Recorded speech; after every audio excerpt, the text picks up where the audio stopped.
YouTube, it's Chris. Welcome back to the channel. I'm proud to announce I'm dropping my ultimate Windows optimization guide today. It'll cover all aspects of Windows 11 and Windows 10 as far as setting up your operating system for decent performance, latency, and frame rate. It'll take a lot of headache out of doing a fresh install or just going over your current install and setting everything up right. It'll also help you take back control from your operating system rather than Windows telling you what to do. So if that's something that interests you, go ahead and follow through with this video. I'd just like to say a big thank you to all of you. This has been my most successful video for everything through Windows and explaining everything. That's exactly what this guide is going to do. And also this guide is going to be the last guide that'll constantly get updated on GitHub. So it's quite exciting. I've decided to completely revamp the channel. Thank you so much for the bottom of my heart. 1 million views for a video is pretty huge. I'll completely revamp my socials. Everything will be linked through Linktree. So if you need anything from me or any of my links, go to my Linktree. You'll see a link for Linktree on every single social media website that I have. So click on the Linktree, and to get the files for this video, scroll down and click on GitHub. Here's my GitHub page. I'd appreciate a follow if you have an account. My optimization pack will always be on here, and any files that I use for future videos will all be put up on here. Go ahead down to pinned and click Ultimate Windows Optimization Guide. To download the files, simply click Code, click Download Zip. If you guys have any issues or any suggestions, I'd really appreciate you guys using GitHub, posting your issues or requests here. Start with the optimization. We'll go to File Explorer, go to our downloads, we'll right click it and go Extract All, and then hit Extract. Let's drag that to the desktop just to make it a little bit easier for this video. We'll go ahead and we'll open the folder. Here are all the files that you need. Now, what we need to do first is you'll notice that a lot of these files are blocked. Let's go ahead and run allow scripts, and we'll tell Smart Screen it's okay, run anyway.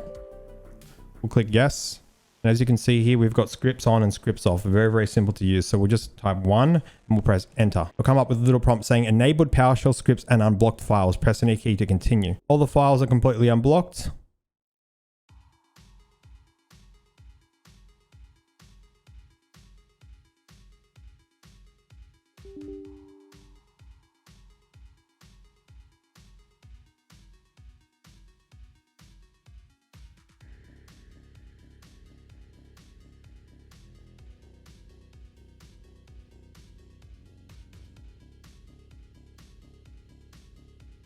It's also changed the execution policy for PowerShell so we can actually run PowerShell scripts properly. And it's also allowed us to double click PowerShell scripts. Let's start with check. In check, we have space check. So we'll double click that. Now, if you guys don't see this and it's opened with Notepad, I want you to right click, go open with, go choose another app, click PowerShell, click always. So once you've done that, the icon should look quite a lot different. It's all about saving time. So let's double click on space check, okay?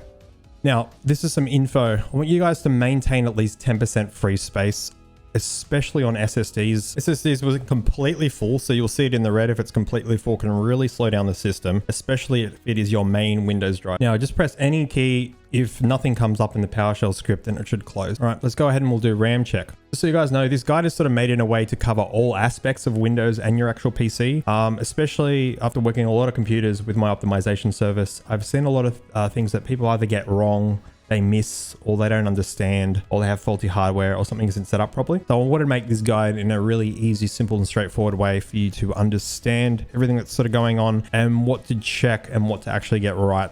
Let's start with the first option. Check XMP DHCP Expo is enabled. So what is that? All right. So if any of you guys get a little bit lost on what anything is, you can simply give it a bit of a Google if you like.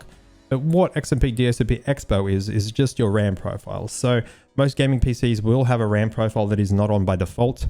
Server and enterprise builds and work builds, sometimes they don't, or really, really cheap PCs, they don't. The RAM doesn't have a RAM profile on.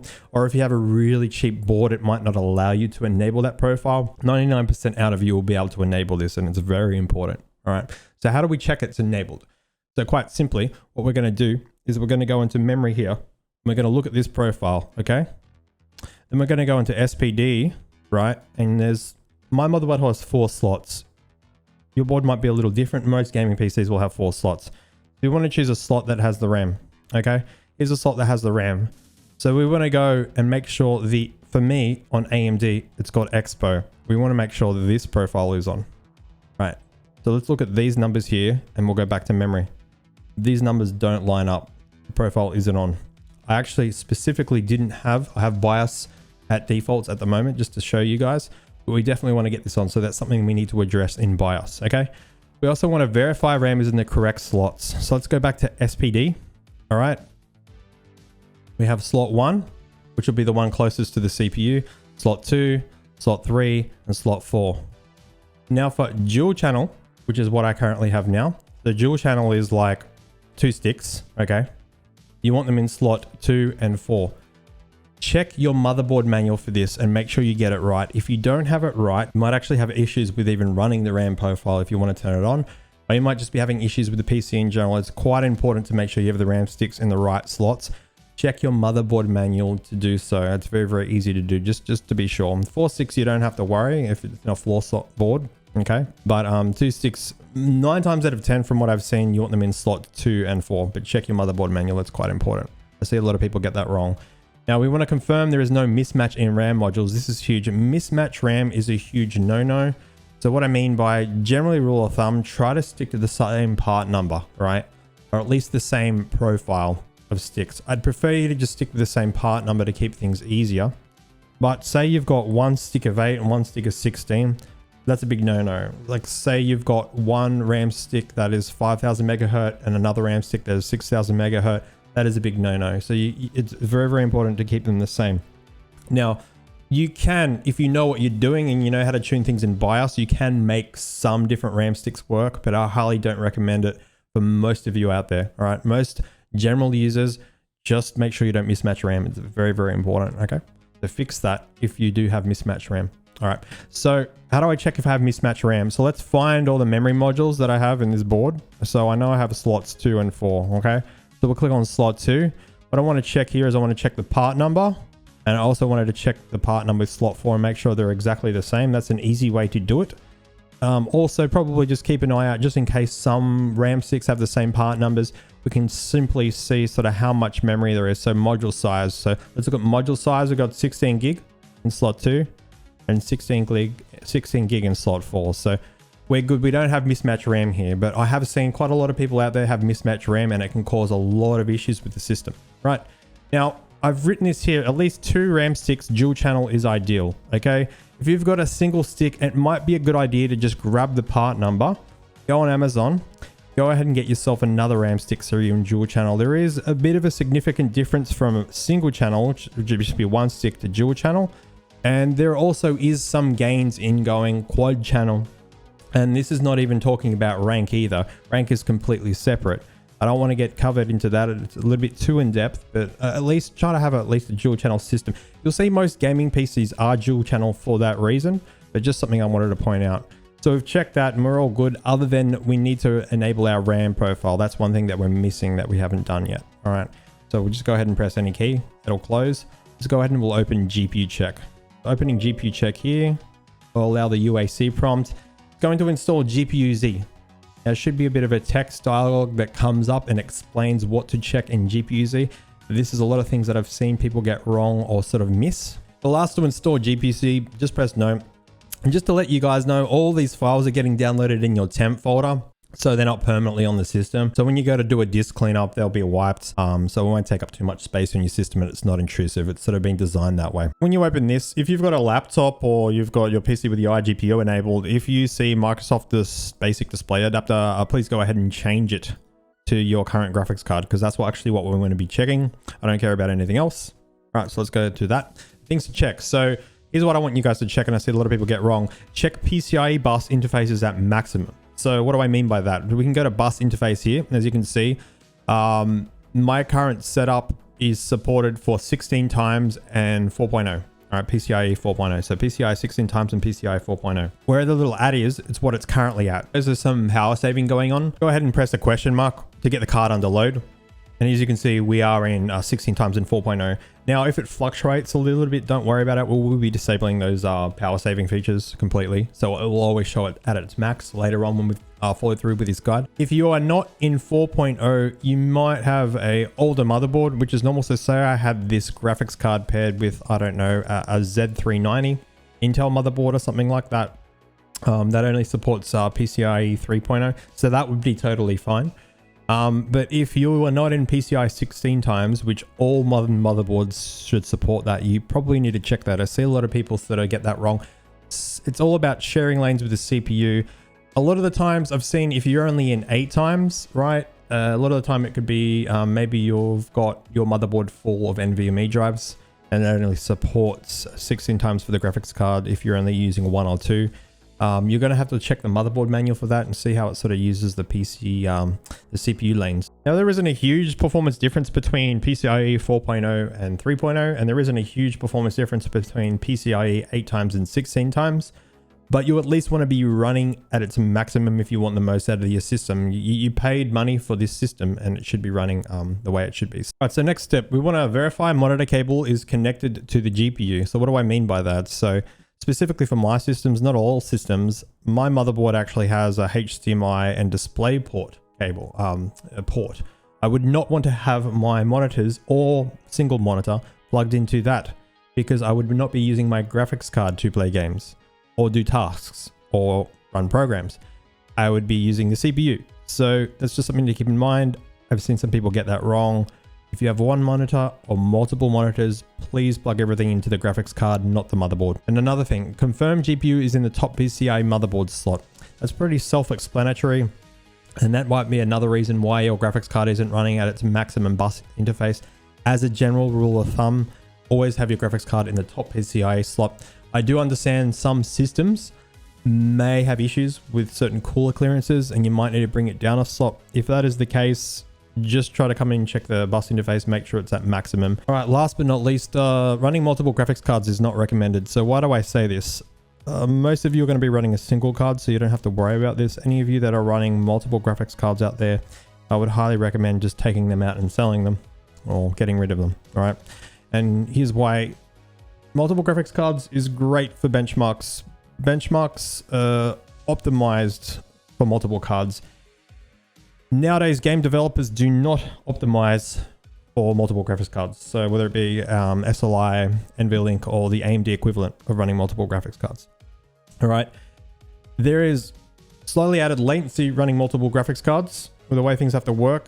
And the way things are going with AMD and NVIDIA, they're not really supporting it for games, and game developers are lazy and they will not make it work for multiple graphics cards. So you could actually be harming your latency and harming your frames and harming your performance having multiple graphics cards trying to run a game. Always run a single card if you can. Now let's double click on this to do a BIOS update. So we'll press yes.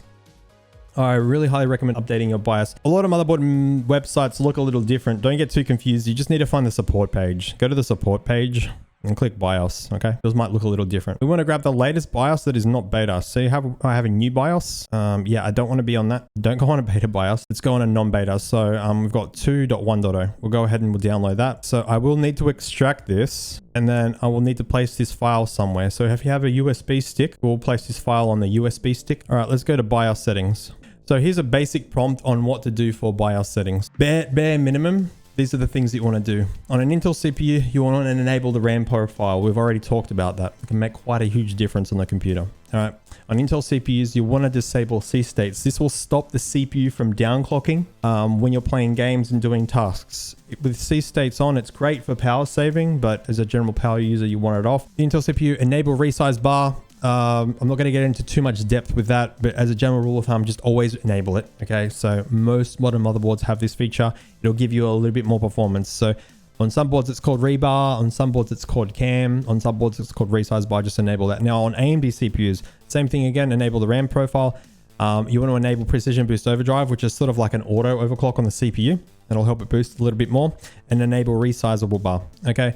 Now, as far as disabling C states on AMD CPUs, you can, but it's not going to help. It's a different design and a different architecture. Some CPUs that will actually boost a little better on AMD without touching C states. So auto is actually enabled by default. There's just no point disabling C states on AMD. That's why it's not mentioned here. We want to set our pump. So if you've got a water cooler, set your pump to max performance, max speed, and set your fans to performance as well. Now, if things are a little bit too loud on your case fans, that's fine. Turn those down a little bit. But as a general rule of thumb, if you've got an air cooler, try to crank up the CPU fan coolers up a little bit and the pump up max to a point where it's comfortable for you. It's not too loud. Now, here's another big thing. We want to disable any driver installer software. So whether it be Asus Armoury Crate, MSI driver utility, Gigabyte update utility, ASRock motherboard utility. So these features are really handy if you've installed a Windows and it doesn't have a default internet driver. But as a general rule of thumb, apart from that, all this stuff does is install bloatware on your system, and you'll have a bunch of tasks, services, programs, and drivers running in the background. And even if you try to uninstall them, it can be quite painful to get rid of everything. And even if you think you've got rid of everything, there's still drivers and stuff left behind that might still be running. And why we don't want this is we want minimal background tasks as possible, because things like this will affect CPU usage while you're playing games, and they will affect your frames a little bit. On really good systems, not so much. On medium to low end systems, quite a bit. So we just want anything that's not going to tank CPU usage. And plus, some of this stuff has spyware in it as well. So you just stay away from it completely. Now, I've plugged in the USB stick. I'm just going to open it here. I'm just going to drag that file to the USB stick. We can go ahead and we can do the BIOS update. So right here, it's going to make life quite a lot easier. This will actually boot you to BIOS. So if we press spacebar or any key, it'll say press Y to restart to BIOS. So we're going to type Y. Doesn't matter if it's uppercase or lowercase, and press enter. Now it says restarting to BIOS, press any key to restart. So I'm just going to press any key, and then it'll say you're about to be signed out. Windows will shut down in less than a minute. So this is really handy, this command line to boot into BIOS. If you have issues getting into BIOS with your certain keyboard, usually as a general rule of thumb, restarting the computer or turning on the computer, spamming the delete key or the F2 key will usually always get you into BIOS. You can also get into BIOS through the recovery menu, and I'll quickly show you guys that now if you're having issue getting into BIOS with your current keyboard. Basically hold shift, so hold down the shift key, go ahead and restart the computer. That should take you on the recovery screen. As you can see, we're in the recovery screen here. I'll show you another way to get into the recovery screen if your shift is having issues. Go ahead and click on the start menu, just go ahead to the options, just search recovery, the recovery options, and we should be here. What we want to do is go to advanced startup, so just press restart now. To get into BIOS from the recovery screen, just go ahead and click troubleshoot, advanced options, and then UEFI firmware settings. Now I have seen some PC systems, certain graphics cards and motherboards that are not compatible with certain monitors in BIOS. If that is the case and you're doing everything and you just can't get into BIOS, all you see is a black screen, go ahead and plug your PC or your laptop or whatever into a TV or something different, or a different monitor. We've got our BIOS update file on a USB stick. Every motherboard looks quite a lot different, but don't be too overwhelmed. Usually tool, so Gigabyte, ASRock, which is what I have right now, MSI, Asus, usually it's always in tool. Just have a bit of a look. Sometimes some boards have a search function. Sometimes some boards are called QFlash, MFlash. We're just going to go ahead and press on that now. It's having a carry on about BitLocker. Most of you won't have BitLocker on now, but if you do have BitLocker on, want to go ahead and turn that off. Otherwise you make your drive unrecoverable. So most of you shouldn't have BitLocker on. I know some laptops do out of the box. Anyway, we'll go ahead and update. Now, if you don't see this file here on from your USB stick, you may very well need to format the USB stick or try different USB sticks. Some motherboards are a little bit funky with certain USB sticks. All right. So we'll go ahead and we'll hit update and we'll hit yes.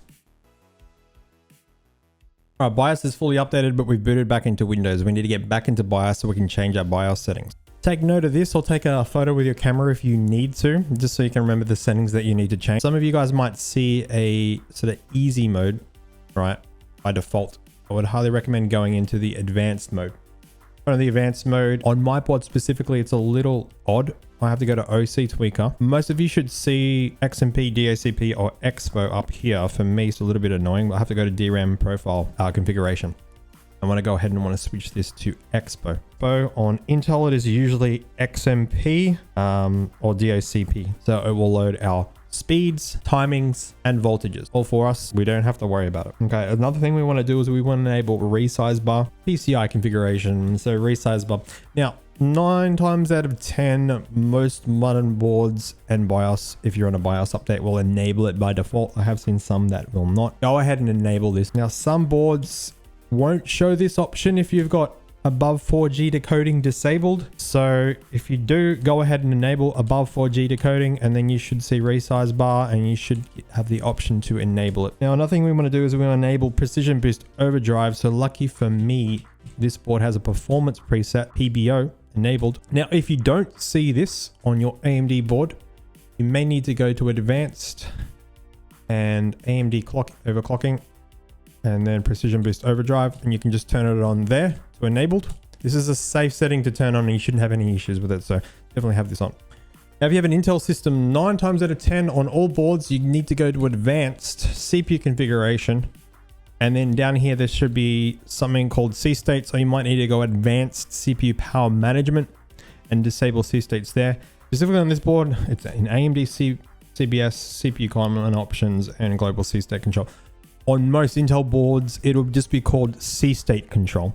Please disable this if you are an Intel. If you're on AMD, there is just no point, and it might harm the boost algorithm, so just leave it. We need to max the pump and set fans to performance. So most of you should sort of have a fan setting. You want to put your water pump in max and the CPU fans in extreme or max. And we also want to probably turn up the case fans a little bit too. So that'll cover that. Now, as far as disabling Asus Armoury Crate, MSI driver utility, Gigabyte update utility, ASRock motherboard utility. On Asus boards, it's usually in tool. MSI boards, I can't remember. Gigabyte boards, I'm sorry, I can't remember. On this ASRock board, it's in tool.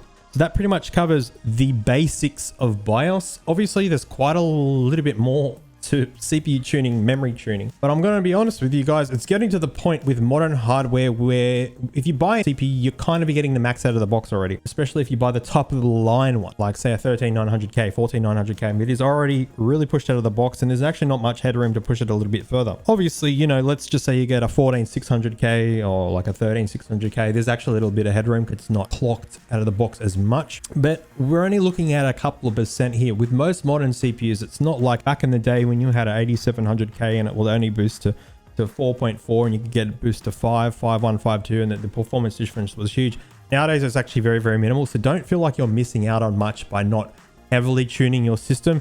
Heavily tuning your system takes a lot of time and a lot of headache, and sometimes needs to be revisited, because you might tune it and you might be running fine. You've done a bunch of stress tests, everything's good, and you could get a little bit of degradation or get a crash in a certain AVX application. It's a lot of headache for just a small gain. So as a general rule of thumb, most modern CPUs, you're not missing out much by tuning. Now, RAM tuning, there is a little bit to be made on X3D AMD CPUs. Don't bother. You're only going to get a 1% gain. I'm telling you, just don't even bother. If you were going to an X3D CPU, try to look at going maybe more RAM. So maybe quad rank, quad channel, or dual rank, dual channel at least, right? At least dual channel, like I said, but you're not missing out on much on an X3D chip. Now, a non-X3D AMD CPU, there is quite a bit of gain tuning timings. I'm obviously not going to get into that here, but at that point, I would highly recommend selling that and then buying an X3D chip, right? Because it'll slap into your motherboard, and very, very minimal money that you'll have to spend by the time you've sold your CPU. Now, on Intel, there is quite a bit of scaling with memory tuning, so I don't want to fail to mention that here. We're looking roughly at, I want to say 4 to 7% in performance,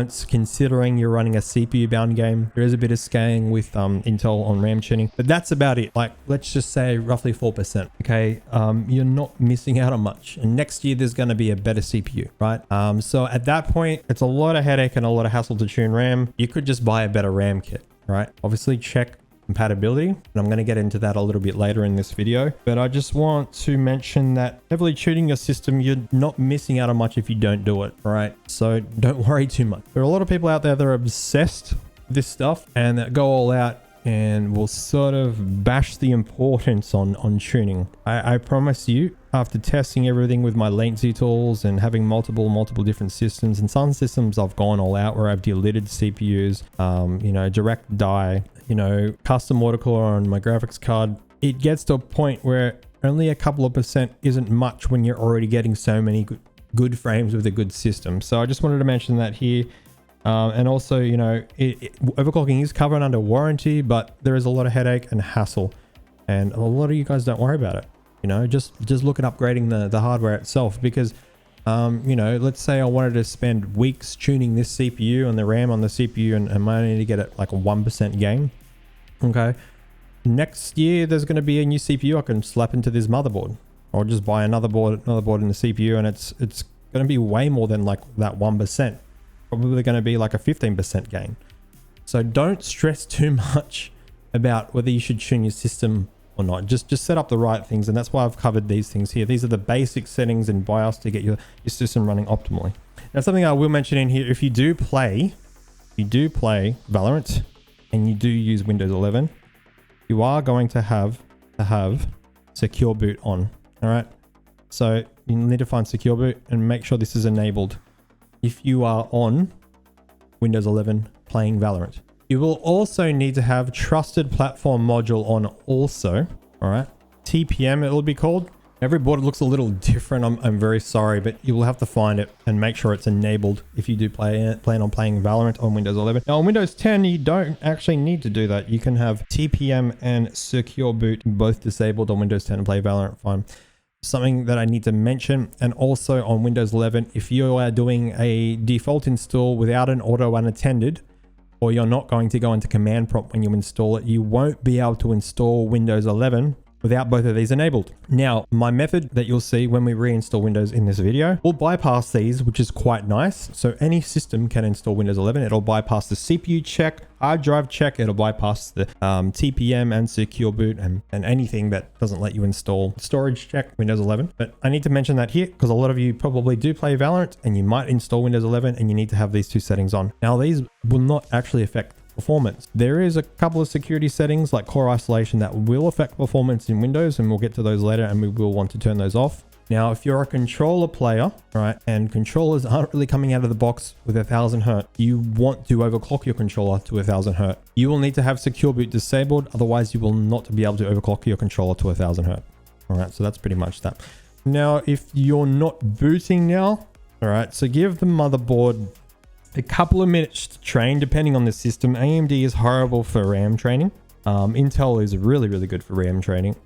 Give your system a couple of minutes to boot.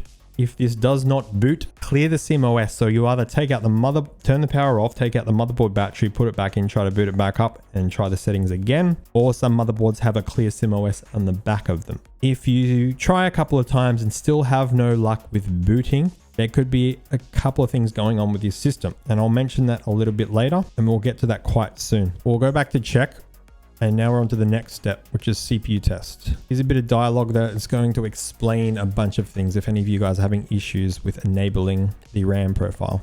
All right, so this opens Prime 95, which is a basic CPU stress test that I like because it throws out, if there's anything majorly wrong with the system, it'll throw an error as far as CPU or RAM, which is quite nice. There are way better stress tests out there, but a lot of them don't quickly show errors like Prime 95 does. All right, so here's some information on things to check out for. So run a basic CPU stress test to check for errors, check temps and WHEA errors in hardware info during this test. So as a general rule of thumb, we want to check temps while running the stress test. A lot of modern CPUs are designed to run hot under AVX loads, right? So if you've got a CPU like 13900K, 13th gen or 14th gen, 12th gen, they're kind of designed to just hit 100 at AVX and then just downclock. So you need to sort of keep an eye out on that. With those CPUs, if you want to know if your cooler is working properly or not, generally just check sort of game temps, because doing a full CPU stress test that might do AVX instructions is going to hit thermal limits. The CPU is being designed that way. Sometimes it's not as easy to tell whether your cooler is functioning or not. Expect thermal throttling with some of these CPU tests and benchmarks, guys. Right, so what are WHEA errors? Windows hardware errors.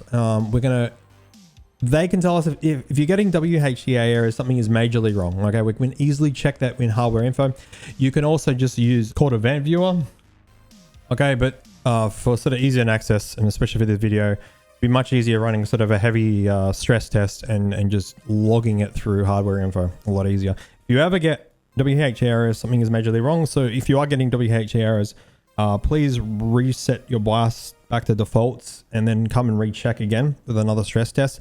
And if you are getting them on BIOS default, something is, considering you've already updated your BIOS, something is majorly wrong with your hardware, and you're either going to have to fix that yourself or get a PC shop to look at it. All right. So in Prime 95 window, select merge all workers. All right. And the reason why we want to do this, so I'm just going to hit just stress testing and just okay. A general blend, just for the purposes of this video, we're just doing a basic test. We're not getting into any advanced tests like that. I just like to use tests that are simple and easy for these guides and will show quick errors. So as you can see, I can't really see if there's going to be any errors. This CPU has a lot of cores and threads. So we're going to go to window and merge all workers. It'll merge all workers, and if we're getting any errors, it'll show up here. Right, so let's go back to that. So errors should be addressed. It's very important. CPU and RAM errors, and this stress test will spit out any RAM or CPU errors, okay? Prime 95 very, very quickly. That's why I like it. CPU and RAM errors should not be ignored, as they can lead to corrupted windows, corrupted files, stutters and hitches, poor performance, input lag, shutdowns, and blue screens. Okay. There's nothing worse than having any of these, right? And if that is the case, you probably want to wipe your Windows once you've sorted these issues out. I did say, let's go to hardware info to check. So let's go ahead and we'll download hardware info. So hardware info is here if you need it. You just hit sensors only and start. Now we want to keep an eye out for anything red here. Obviously we're red on the physical memory load. And that's pretty normal. You know, Prime 95 is ringing the system out, right? But we can check now. We've got XMP on there. General temps. I'm going to look at that there. Now, if you're on an Intel system, right, and you're running this, you're going to be thermal throttling. You'll probably be hitting 100 degrees. It doesn't matter how good your cooler is. You're going to hit 100 degrees and it will just downclock the CPU. That's pretty normal. Okay. So in that case, if you think you're having issues with your cooler, probably see what kind of temps you're getting in game. And I don't want to give you exact numbers, guys, but I want to say probably, you know, 60 to 80 degrees should be okay while playing. Anything over that is an issue. If it's a game that's DirectX 12 and loading the shaders or initially loading into the map and it spikes at 100, that is okay. It could just be the game using an AVX instruction or something. But I don't really want to get too much into depth with that because it can depend. But a lot of modern CPUs nowadays are designed to thermal throttle. So just keep that in mind under certain AVX instructions. WHEA errors, scroll all the way down to the bottom and just have hardware info open like while you're running a stress test. They'll be logged here, so it's a lot easier than going into a system event log. If you get any of these, something's really horribly wrong. So just like reset BIOS, come back and check, right? And rerun the stress test. And if you're still getting them with like BIOS updated and BIOS on defaults, there's something horribly wrong with the system. You're probably going to need either swap parts out to find out why, or get a PC shop to test and do the same, because that's all they will do. Swap out parts, see what works. RAM overheating, typically over 55 degrees. Fix case flow and RAM. I have seen quite a few of my clients have very, very bad case flow, and they don't necessarily have to have a high-end kit that's running high voltages. So this kit that I've got in this system is actually pretty chill. It's only running like 1.35 volts by default. Some of the Intel kits are running quite high, like 1.45, 1.5. Those sort of kits, you need to be really wary because you can get issues with certain kits. So I want to say DDR4 B-die is really temperature sensitive over 55 degrees. General rule of thumb, like DDR5 can be temperature sensitive over 60, but it can depend on the kit quite a little bit. And I've seen some kits run really hot with no issues, so it just depends. But just wanted to mention this here because I have seen people get errors where there's nothing wrong with the system. It is just a simple matter of bad airflow in the case, or bad airflow where the RAM sticks are. Some of you guys might have RAM sticks without temperature sensors on them, so you might not be able to see this here. I have seen a lot of faulty RAM sticks. A lot of people, and it's very, very common, probably the most common thing.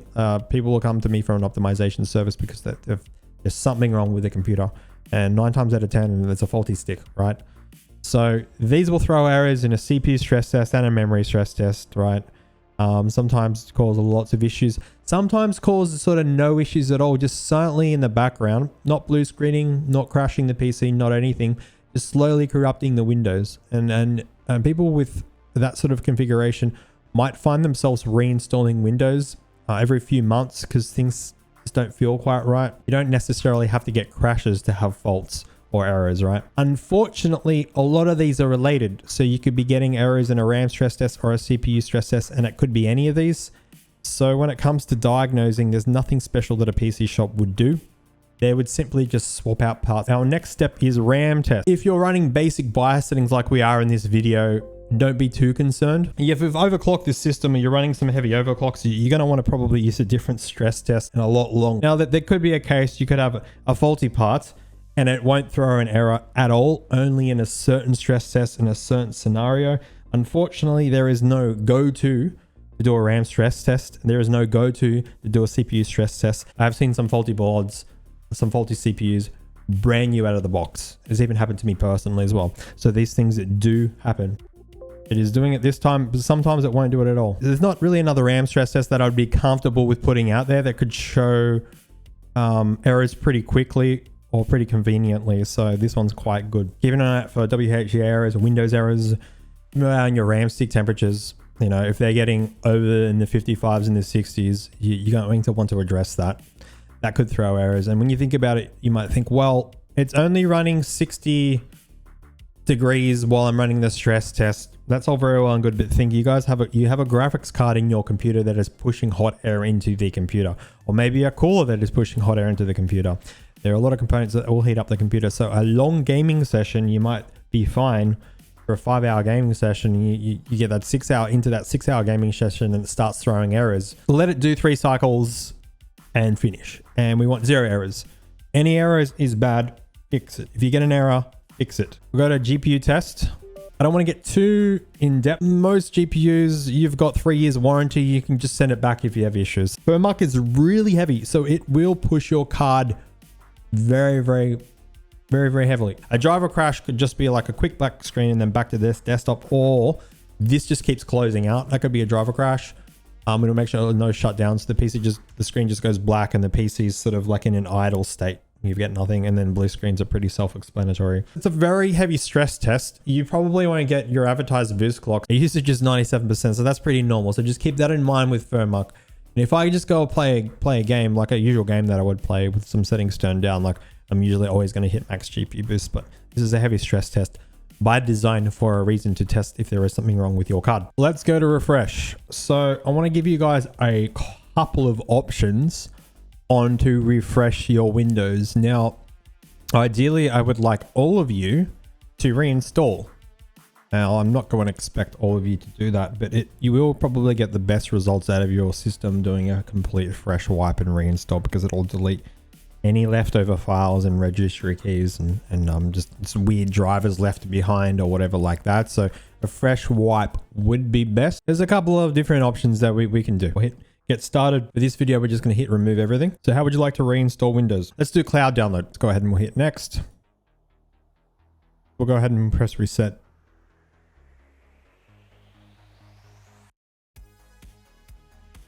So we've just factory resetted our PC. This is what we see here.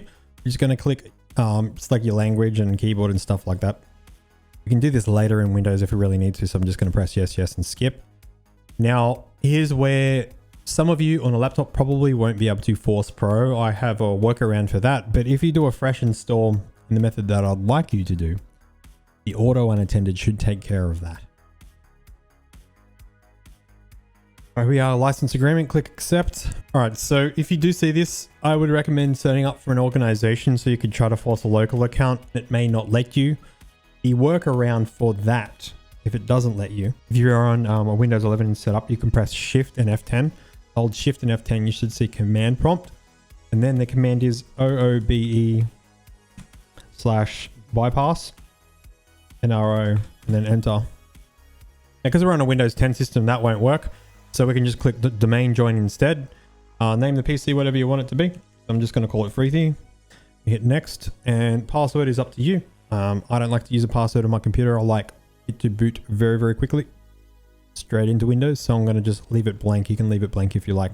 The nice thing about a local account, you don't have to set a password. So any of this stuff, let's click not now.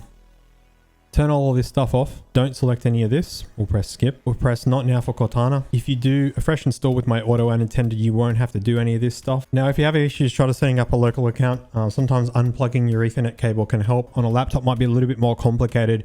If you do end up with home, it's not a big deal. I have a very easy and simple script to set you up with Pro.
So now I'll show you guys another method to do a bit of a reset of your PC. We've got account local.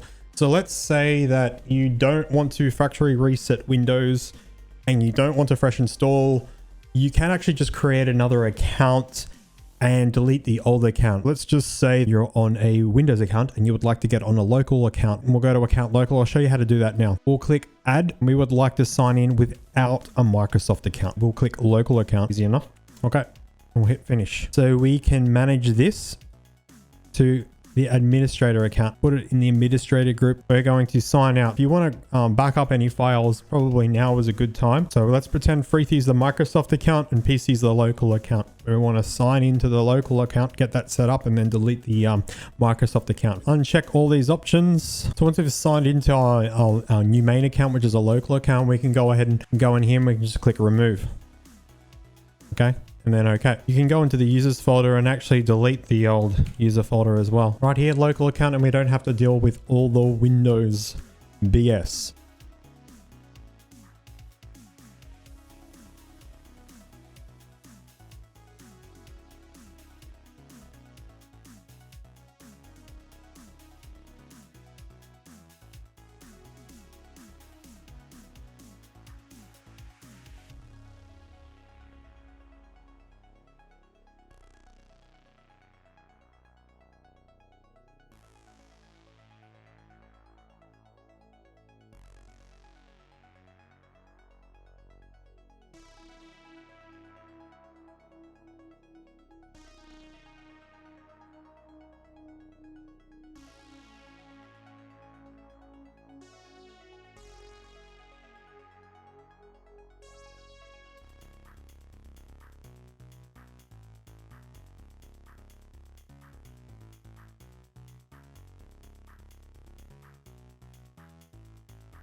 When you sign in, here's where it'll ask you if you want to sync your Microsoft account to all apps. Please do not press next, just click Microsoft apps only. All right, now I'll show you guys how to reinstall Windows. Grab that USB stick handy and plug it in. Double clicking on reinstall. You can choose whether you want Windows 10 or Windows 11. And it's going to go ahead and download and open the media creation tool.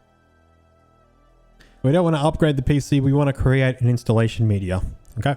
So we just go ahead and press next. We can change this later, so I'm just going to click next. USB flash drive, that's what we want. Go ahead and press next. I know that's definitely my USB, as you can see. So we'll go ahead and press next. The USB is ready. Go ahead and click finish. Should look like that. Double click on auto unattended. Enter the name that you actually like and then press enter. Then enter USB drive letter. Doesn't matter if it's lowercase or uppercase. And press enter. We'll actually open that drive for you with create and the auto unattended file there for you. Click on network driver. Please select the operating system you're going to use. I'll let it download. We need to extract this, okay? Drag this to our USB. To save a little bit of time, make sure we've got the Windows optimization pack in there. We'll click this PC, and then if you've got some other drives that you don't want touched or wiped, it'd probably be a really good idea renaming them. I'm just going to call these games. Rename our C drive. Now this is the Windows drive. C drive is always the Windows drive, right? But I'm just going to rename it Delete Me, just so we don't get confused when we go ahead and wipe the partitions. So we're pretty much ready to go. Also, if you haven't backed up any files at this point too, make sure you back up any personal files. All right, we're in BIOS, and every BIOS will look a little different. We just need to find the boot menu. Like we want to be kind of selecting something like that. If you select something and it doesn't work, just come back into BIOS and try again. We need to boot to the USB stick now. Now, if you're on a laptop, the auto attendant doesn't work at all. Quite simply upgrade from home to pro, and I'll be showing that later on in this video. For the purpose of this video, I'll be installing home so I can show that method. Most of you, I'd recommend just going straight to pro. You can get a pro key quite cheap. I'm affiliated with a website. Pro gives you a few more options, which is nice. I would recommend pro, especially if you do want to sort of permanently disable updates at some point. For that specific script, you will need to be using pro. We've renamed our drive. We need to be careful here with the numbers, right? Delete Me drive is Windows drive, which is the drive we want to delete and reinstall Windows on. That's connected to drive 0, and games is connected to drive 1. We do not want to touch drive 1 whatsoever. So we need to wipe drive 0. So we can simply, this is the easiest way. Go ahead and we can delete all of these here. If you're unsure, just take your time. Make sure you delete all the partitions. I've deleted all of them. And then you should be left with a complete clean wiped drive. So you can install fresh on. For the advanced users, you can enter command prompt from this window. You hold shift and then press F10. You would simply go to disk part, type list with a space disk and enter. All right. And as long as you know sort of what you're doing, drive 0 was a Windows drive we wiped already. I don't want most of you doing it this way because you can quite easily get this wrong and wipe the wrong thing. Select disk 0. And you can just type clean. You just type clean and press enter. Right, and it'll clean the disk. You can simply type exit or close the command prompt window. Right. Now, if we go ahead and click refresh here, it's wiped the drive for us. So technically, we wouldn't have to come in here and delete every partition. And either way, honestly, is fine. We need to make sure that we select the right drive. If we select games drive now, it'll more than likely keep the files we have on this drive and actually install Windows on that. That would be quite messy. We don't want to do that. We're going to select the drive that we wiped, drive 0, and then just hit next. That's all you need to do. If you particularly have an MSI board, the motherboard will keep booting into the USB stick. After that process where it's about to restart, when it's restarting, you might need to go back to BIOS and change the boot order. Don't have to worry about disconnecting the Ethernet cable here. The auto unattended will bypass all of that stuff. Windows updates will probably install a generic graphics driver, but that's fine. I've got a bit of a process here with display driver and installer, so I'll show you guys that.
We have, do you want to allow this PC to be discoverable by other PCs and devices on this network?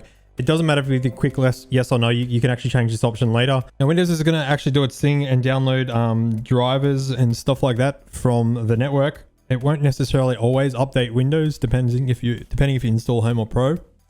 For now, just for the purpose of this video, I'm going to just pause updates just so they don't get in the way, because we will be fully updating Windows. This will not stop driver installs and updates when you first install your Windows. Either go to GitHub and download the optimization pack again, or we can just grab it off our USB stick here. Some of you actually might not have internet at this stage. Now, most drivers from the motherboard website should be a setup exe file. Now I will show you guys a different method just in case the motherboard vendors are stupid enough to just give you INF files. Windows driver updates, not Windows updates. We have Windows updates paused right now. Windows driver updates will install random software that you might have plugged in and whatnot. Sometimes you can opt out, sometimes you can't. So my old Alienware monitor wouldn't let me opt out. I'd have to manually uninstall all the Alienware stuff.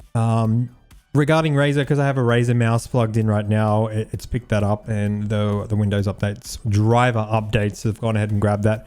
Now, specifically for mice, if most modern mice have an onboard profile, I've already installed Synapse and set my mouse up to the way I like it, and then uninstalled it. So I actually don't need to install it on this system. So we're just going to go ahead and close this here. This is sort of what it looks like if you were to download a driver sometimes, which is very frustrating because a lot of people don't know what to do with this. Windows key and X, device manager is probably the quickest way.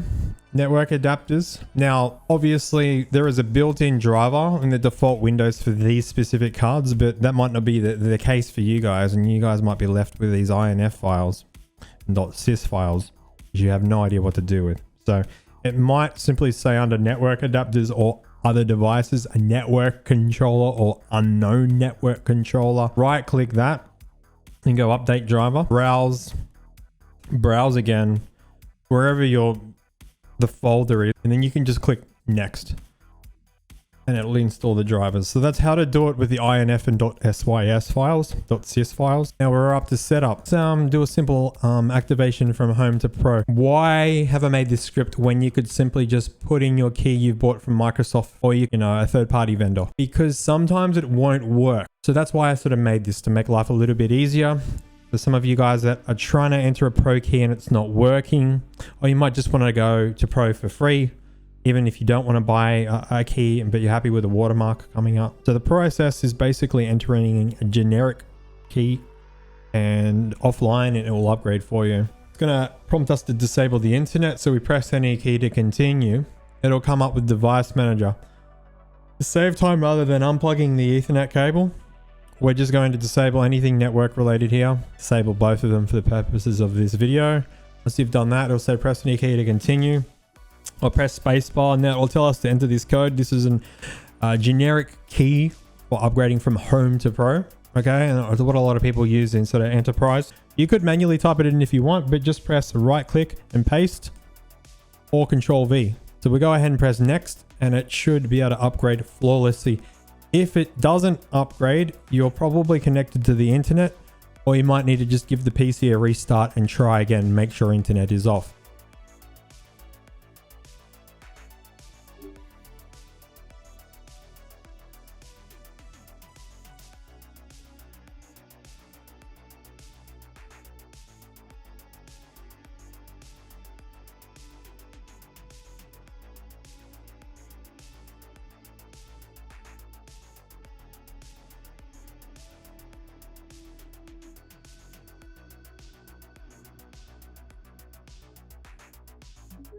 Should you bother activating it all? Yeah, I would say yes. And because if you do have the watermark overlay, there are instances in some games that have better latency running in full screen. You will actually not be in full screen. You'll actually technically be in a borderless windowed mode. Go ahead and get yourself a cheap key if you like. It gives me a couple of dollars. If you go to pay for it though, we can go to checkout, enter the coupon. We enter code FREETHY. You can actually get a few dollars off this. So if you end up spending about $17 USD. Tip for you guys, if you're on 11, just buy a 10 Pro key. These keys are exactly the same. Windows 10 and Windows 11 aren't a different operating system. Windows 11 is just Windows 10 with a facelift, okay? So save a bit of money. All right, so say you've bought that key and you could go ahead and you could enter that key in now. Key will be tied to your motherboard. You don't need to save the key anymore. There's no point. It's tied to your motherboard ID, which is tied to the Windows servers. So if you ever reinstall Windows, you're not going to have to worry about this. It's sort of all automated, which is quite nice. Date, language, region, time. That's pretty straightforward, right? Basically, I wanted to cover all aspects of Windows, and I have seen some issues with Discord and some other apps if time wasn't synced correctly. So remember and sync. I really highly recommend turning this off. We don't want anything syncing with Windows at all. Even if you are using a Microsoft account, please turn this off. We don't want anything constantly causing CPU usage on network pinging. That's going to affect the gaming performance, and it might not seem like much even with really good systems, but at the end of the day, all these little things add up and can affect your frame rate a little bit.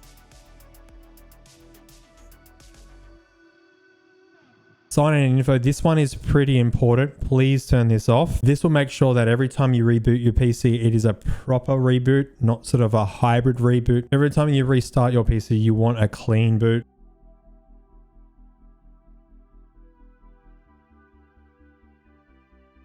Map update. Anything that's going to be constantly pinging to the Microsoft server and causing a little bit of CPU usage we don't want. So go ahead and turn automatic updates off.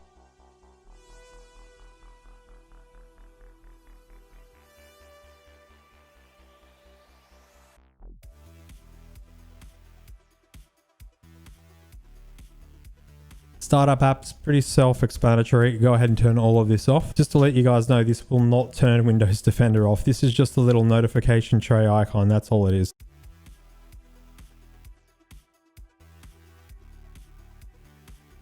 Now, background apps. Double click and run that.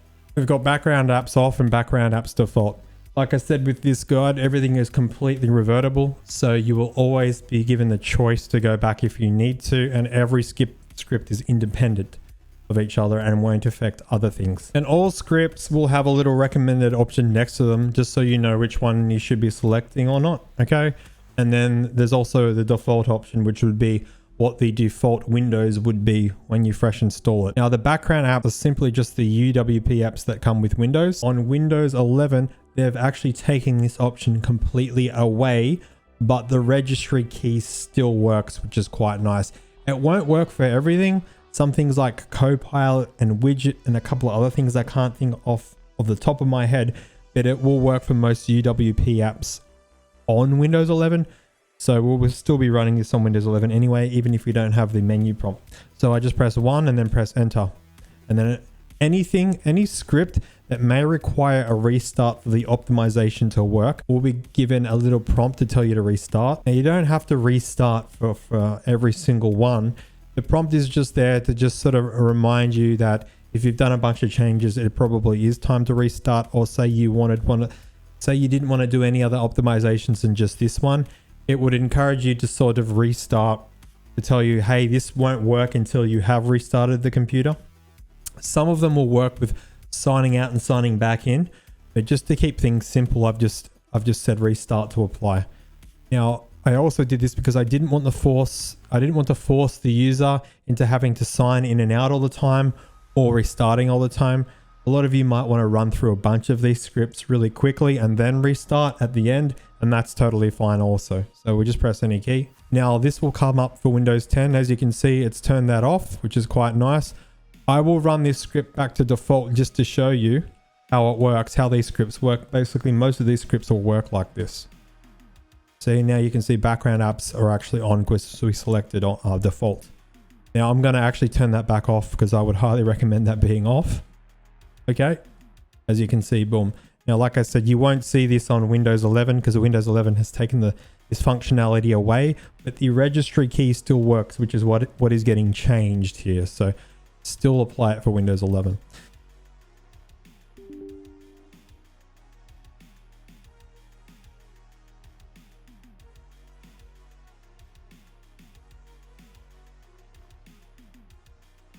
So next thing is Edge updates. Now go to system and performance. Okay, I'd really recommend turning off startup boost. Okay, turn off continue running in the background while Microsoft Edge is closed. And for a lot of you that may be having a web browser open when you're gaming, I'd recommend turning this off. If your web browser does slow down a bit, you will need to turn this back on. But as a general rule of thumb, if there are potential apps that you might have open while you're playing games, you should disable hardware acceleration for everything. There's some other cool options in here, efficiency mode. But just a heads up, this might significantly slow down the web browser.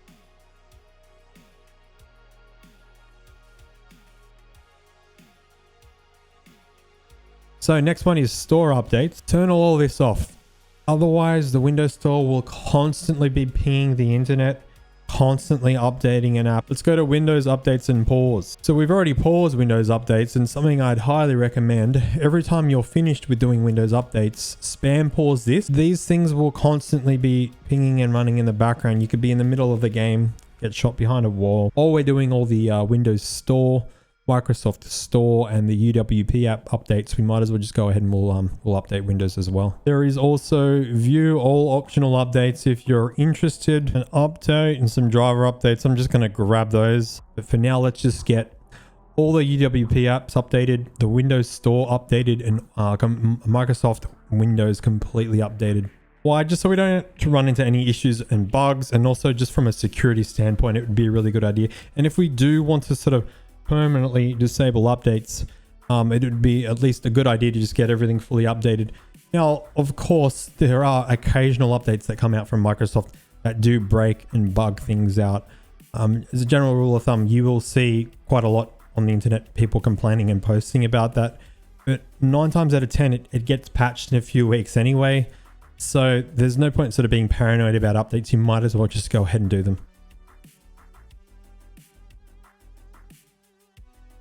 Is ready to fully update, so we'll just go ahead and press restart now.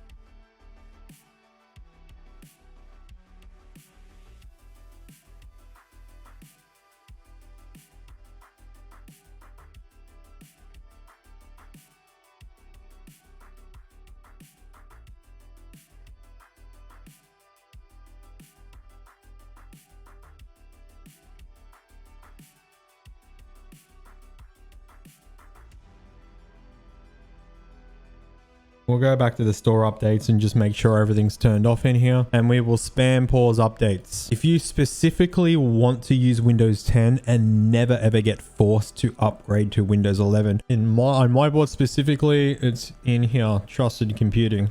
I'll just go ahead and disable it. Now for this video, I will be showing controller polling rate and overclocking the controller. So I will be coming in here and disabling secure boot, which should be in security.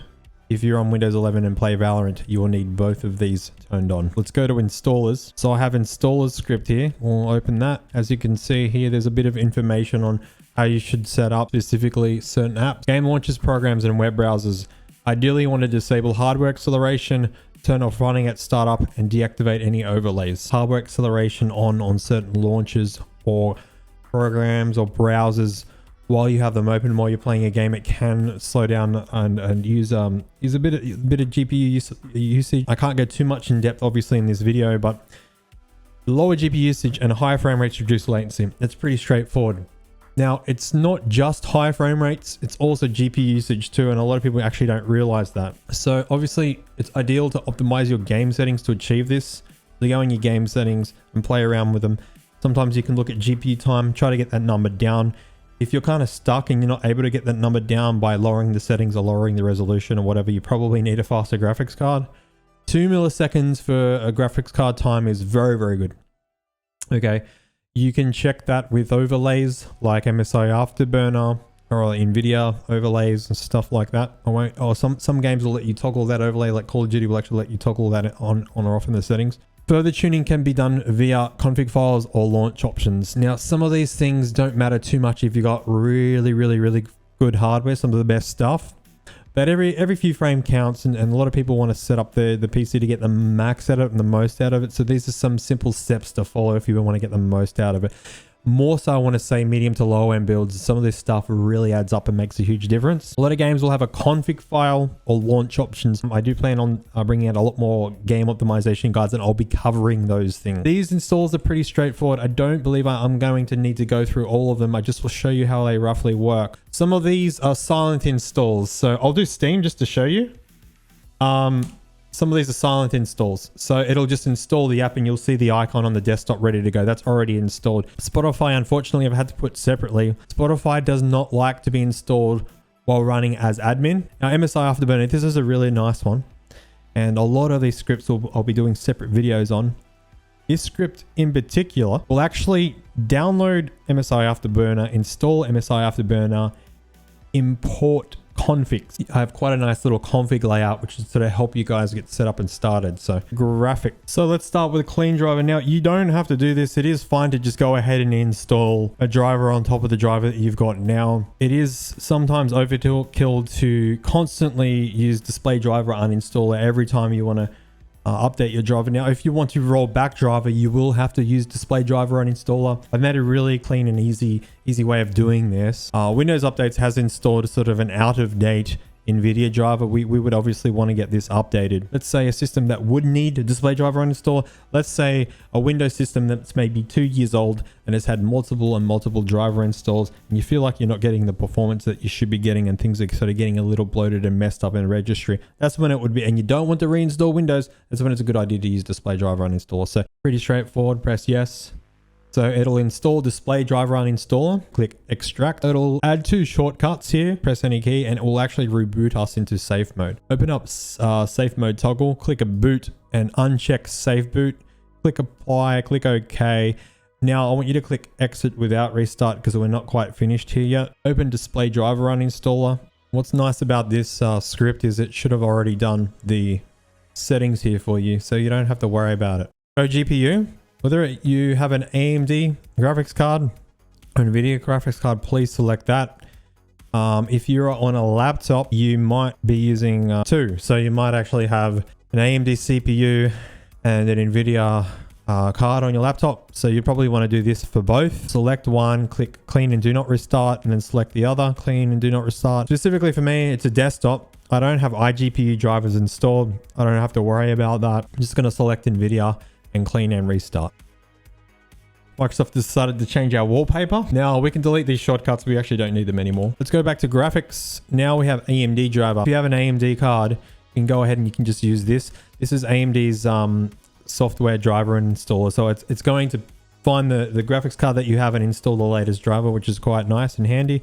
Now, as far as AMD settings, because I haven't had an AMD graphics card for a little while, what I've done is just made a script which will open your AMD control panel, and that's why I got an error message here. I don't currently have an AMD graphics card. The settings that I would recommend changing in the AMD control panel. Virtual super resolution, be careful with stuff like this. Generally, if you are trying to downscale, you might get a few more frames, but generally image quality can be affected quite a little bit with Radeon Super Resolution. So some of you that might have a really out-of-date graphics card and you're trying to play on a 4K resolution, you're really struggling with frames, you can experiment with those. Some of this tech does look quite good if the image is still, but as soon as you're panning and moving around and trying to spot out enemies, it's not very good. So just be careful with those ones. These are the things I would follow. Capping, and they still haven't fixed this yet. I don't understand why. Do not use any feature that'll cap frames in the AMD driver. Input penalty is quite massive. I did test it and it's in an older video. If you do need to cap frames in a specific title, try to use in-game. And if you can't use in-game, there are options like using an MSI Afterburner FPS cap, okay? Install NVIDIA driver, recommended an NV clean install. All this is going to do is grab the latest driver from the website, download it, and prompt you to install it. NV clean install. It is a really nice program, but there is no difference in stripping an NVIDIA driver versus just installing a normal NVIDIA driver. Okay. Now, and there is no difference in doing a minimal NVIDIA driver, even if it's through NV clean install or just by normal means, and having GeForce Experience installed at all. GeForce Experience actually isn't bad. Look, it has 1 or 2 things that run in the background and a couple of scheduled tasks, but it'll only affect latency and frame rates if you actually have recording and replay buffering turned on. And in that case, because the card has such a good little chip in it, little encoder in it, 9 times out of 10, I've only ever seen about 10 frames lost with recording on Shadowplay, with using reasonable settings. Obviously, maybe if you had your bitrate turned maxed out, that could be a little different. Now, another thing I'll mention, another thing that will affect frame rate and latency quite a little bit is NVIDIA filters. I would avoid those. You can lose about 100 frames at least with NVIDIA filters. So thought I'd mention that here. So either roll, 9 times out of 10 of you are going to want the top option, NVIDIA driver and GeForce Experience. Now, if you don't use the GeForce Experience at all, we can just opt out of GeForce Experience and install that. Now, here's what's great about how this works. If you're worried that, oh, I might need GeForce Experience later, you can actually simply just go ahead and download it and you don't have to reinstall the driver at all. So let's just say I installed just the graphics driver and then 2 weeks later, I'm like, I really want to clip some of my gameplay. No problem. Or I want to use some of the features in here. No problem. You don't even have to worry about it. Don't worry about going ahead and, display driver uninstaller and reinstall the driver and select this. You can just go ahead to the web page and just download the latest GeForce Experience and install it. The driver is installed. Sometimes it might actually prompt you for a restart. All right, so we're logged in right now. I would highly recommend unchecking automatically optimize newly added games and applications. If this is checked, there are some titles where it will actually override your custom NVIDIA 3D application settings. If you forget or accidentally press skip, it should be under games and apps. Just make sure you turn that off. I like to check this. I don't like to get constantly bugged when there's a driver update. I like to just manually check and do it when I'm ready. And I like to turn that off. I don't like any prompts or anything popping up in my way. Now, NVIDIA will be overhauling this whole thing and the control panel at some point. I will cover that in a separate video, but how it works and the features behind it are simply going to be exactly the same. It's just going to be a different UI. The scripts will still work by them, and if they're not, I will be updating them, obviously. I would recommend having image scaling off. I want you to press Alt Z. What I like to do is I like to turn highlights off completely. Another thing I will turn off is game filter, just so you can't even toggle it on in game. Not much really else to cover in here. I do like to turn broadcast live off because I'm never going to use that. Everything else is pretty much personal preference at the end of the day. Open up NVIDIA settings. Click yes. We've got NVIDIA settings on, NVIDIA settings default. That's all there is to it. It's very, very simple and straightforward. So let's turn NVIDIA settings on. Come up with a little notification to say that it worked. It'll open the NVIDIA control panel for you, and then you can finish off the other settings that you want to take care of. So I will cover some basic things in here. Most of the settings should be done. Not much to cover here, other than I probably do need to talk about GPU and display scaling. There's a bit of a delay difference. GPU scaling is 0.3 milliseconds slower than display time. You'll always want to be on display. Unless you're using a monitor that is display stream compression or has a built-in EGID, even if it says display, you might not actually be at display. So I will try to show you an example of that. To know if you're using display scaling or not, this number and this number need to be completely matched. Let's just say you're playing stretched or something for CSGO or whatever. Counter-Strike 2. So here's a good example. See how it's showing display scaling, but we're actually not display scaled. So it kind of lies here a little bit. So something to keep an eye out on if you're really particular about input lag and you always want the sort of lowest input lag. 9 times out of 10, just default native is display scaling. Now, if you're using a monitor with display stream compression, it will actually always be display scaling. It's pretty straightforward. There are other tools and methods to using and forcing display scaling, but only works on certain monitors, and it's very, very in-depth, and I don't want to get into it here. These settings don't matter. It's just got to do with the scaling. So if you are not using native resolution, it will just go to aspect. So because I like to have, like, I'm always on display scaling, I'm just going to select no scaling, right? I always want to just use native, and native is crisp.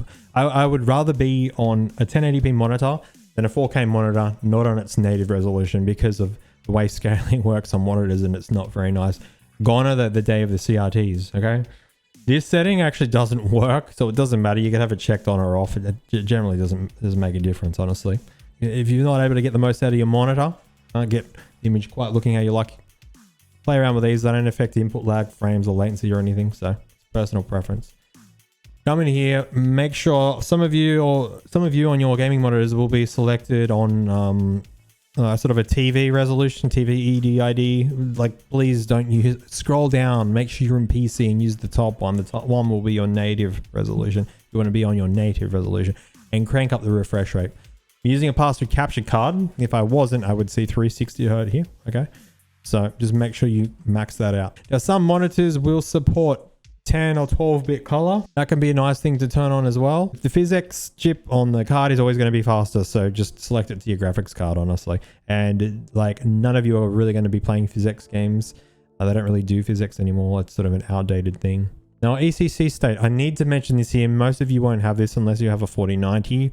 There might be some cards like Titan X. If you're a power user and you're a gamer, please turn this off. I can't remember last time I benchmarked it. It might have been about 15 frames or so. I know that's not huge for someone who has a 4090, but it's still something. So just make sure you have it turned off. A lot of people will go to adjust image settings with preview. They'll go ahead and click this one and turn it to performance. This will override any settings you have changed in here. It is a preset. So I have changed the registry key on purpose with this NVIDIA settings script to avoid users doing that. So hopefully they'll come in here and see it's already done, so they won't touch it, because there's going to be a lot of people that will follow this guide and that might do that, but they'll come in here and see it's already done, so they won't worry about it. But don't play with this, because this is completely separate to this, and this is just a preset for this. So now I will admit my NVIDIA control panel profile is very, very aggressive, overly aggressive, to the point where I actually don't personally run this. I will personally run with VSync on application setting. You can simply toggle it on and off in game, and there will be some applications and video recording software that will give out screen tearing if it is not set to application settings. So if you have it set to off in here, you open the game, you can't toggle it on and off. Even if it's on in game, it gets overridden here. There's another thing that actually gets overridden on some titles, anisotropic filtering. Now, I like to personally run application controlled. That way in the game, I can decide whether to run it at max or minimum. Most power users will just have this off and call it a day and not care. But there are some titles I can't play with it off. Kovacs actually surprisingly being one of them. The textures look horrible, and this will override the game settings. Right now, there are a bunch of things in here that won't override the game settings, and the game will just do its own thing and ignore this. But those are the two particular ones that I need to mention that I like to have different set to this profile. Even low latency mode at ultra, this actually doesn't work. Like, if a game doesn't have, if a game's not supported, like, that's why NVIDIA recommend it off, because it has to be a reflex supported game, and you have to physically toggle it on in the game. It has to be built in the game engine to work. NVIDIA added this so it could technically work on game engines that didn't have reflex built in, but it actually doesn't work for those games anyway. So there are a couple of extra things that are actually done with this NVIDIA profile. There's a lot of stuff in here that doesn't do anything or could potentially make something worse, so please don't go down that rabbit hole. But the extra things that I have changed in here is CUDA Force P2 state. All this does is when you're using GeForce Experience or OBS or Streamlabs and recording, the graphics card has sort of a safety measure which will downclock the memory by 500 megahertz. This turns that off, so it never downclocks at all. Resize bar. Now, weirdly enough, even if you don't have a supported resize bar system, people have turned this setting on and got a gain in frames. So this is sort of forced resize bar on. I will be doing, like I said, a separate video on each individual script, and I'll be doing an individual NVIDIA optimization guide, and I will talk about all these different settings and what they do and why they should be set in a certain way. If you're an obsessed latency, frame rate, power user, these are the settings you'd probably want to run. I also like to turn off show notification tray icon. My registry script will do that, just to let you know, but I just thought I would mention it here. Resolution refresh rate. So I've included this because if you're on an AMD card, they don't allow, you're not able to change your refresh rate or resolution through the AMD control panel. You kind of need to do it through the Windows setting. That's why this is here. A lot of you guys on the AMD graphics cards, you'll want to change your resolution here and your refresh rate as well. So to change the refresh rate, go to advanced space settings, and you can change your refresh rate here.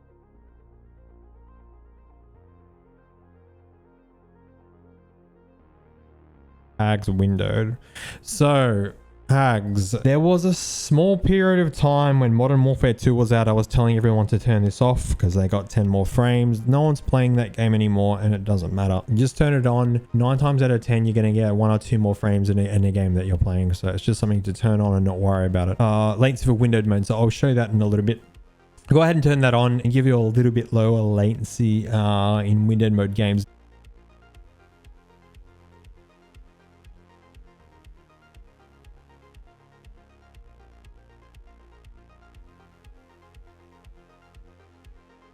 We can go sound settings for Windows, and the reason why sound was put here, if you've used clean driver, this will all get reset. So let's go ahead and do our sound settings now. I personally just like to disable everything that I'm not using. Then I like to right click to uncheck show disable devices. If you can, try to run 2-channel 24-bit 48,000 hertz. Some of you with a USB device, you might be forced just using that. Leave exclusive mode defaults because some games might get a completely different like pitch level for the game. So like for the microphone settings, like obviously like that, you don't have to worry about that, but that'll be in playback, right? So just leaving this on, let's say we play a really old title, like a really ancient title that's like 15 years old, and it was actually coded in 2-channel 16-bit 4400 hertz CD quality.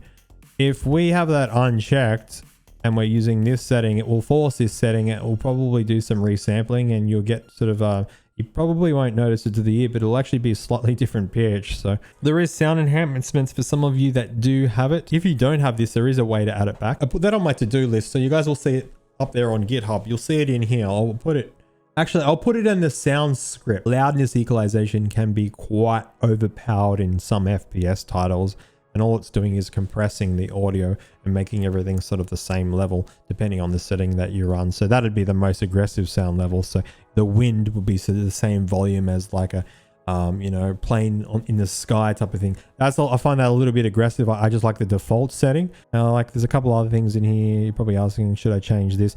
My registry script would change this to no sounds and do nothing. So set it to 1. Now we have a DirectX installer. Go ahead and accept and then hit next and it'll install DirectX. Now generally you don't have to worry about installing C++ packages in DirectX, but there are some stupid programs that will actually install themselves without installing the dependencies of the certain packages that they need, and you can have errors opening them.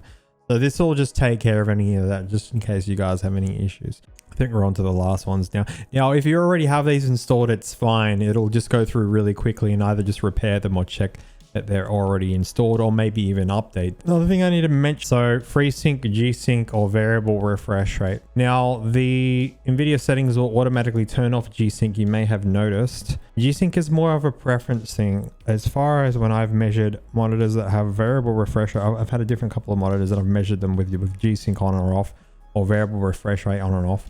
Or specifically on my AMD card, it was an AMD FreeSync monitor.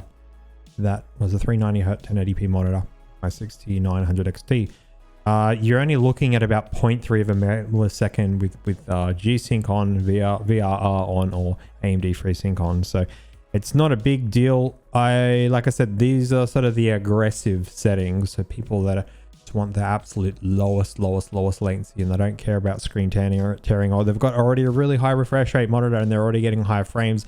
And you can't really, the perceivable tears really aren't there as much. They're still there, but you just can't see them as much. So if you decide to turn G-Sync back on, that is fine. It is not the end of the world.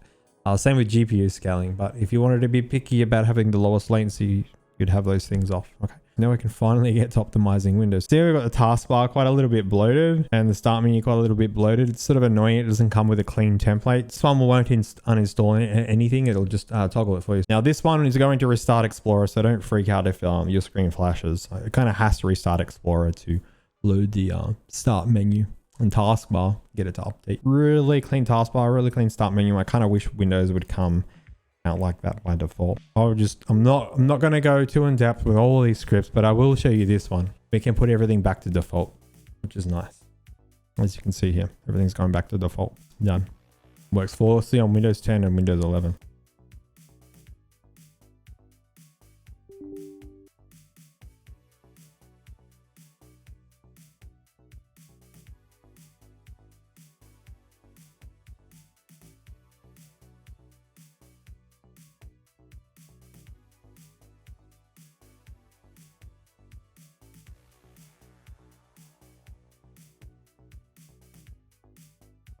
start menu shortcuts. This is a nice one, and I'll go on a little bit more depth later, but haven't you always been annoyed that some programs put themselves in folders, the shortcuts, and you just want them all cleanly in here? Well, you can quite easily do that. It's going to add start menu shortcut 1 and start menu shortcut 2 in, there's 2 locations. Well, there is one more location, but it doesn't get really used that often, so I haven't included it in here, but these are the 2 locations for your start menu shortcuts. So they'll actually be in your start menu. If you scroll down, if you want to modify your start menu a little bit, take a little bit more control, because some of these things will actually like let you remove it from the start menu, which is kind of annoying. Right, I'll modify it. So we'll open both of these folders. All right, let's have a look at 7-zip just as an example. Now there's some things I would be careful. Just if you remove those ones, these ones and these ones that are highlighted, you will break some Windows shortcuts through the start menu. So don't remove those. Right. This is an example. So with the 7-zip like that's ugly. Like I don't want that there. I'll open the folder. I'll cut that file and I'll paste that file here. You can see that that's a lot cleaner, right? So you can take control back from your start menu without having to use anything third party. Now, Copilot, Windows 11 things, I will show you that too. There wasn't really a way to natively remove and uninstall it without it still running in the background. Now, at the time I was working on it. Now, they recently did add it in the taskbar menu, but even if you toggled it off in the taskbar menu now, which is, they recently added that, it's kind of still running in the background. So this will give it a little bit more control back. So I'll run this anyway on 10, but it's not going to affect anything. Copilot's not installed.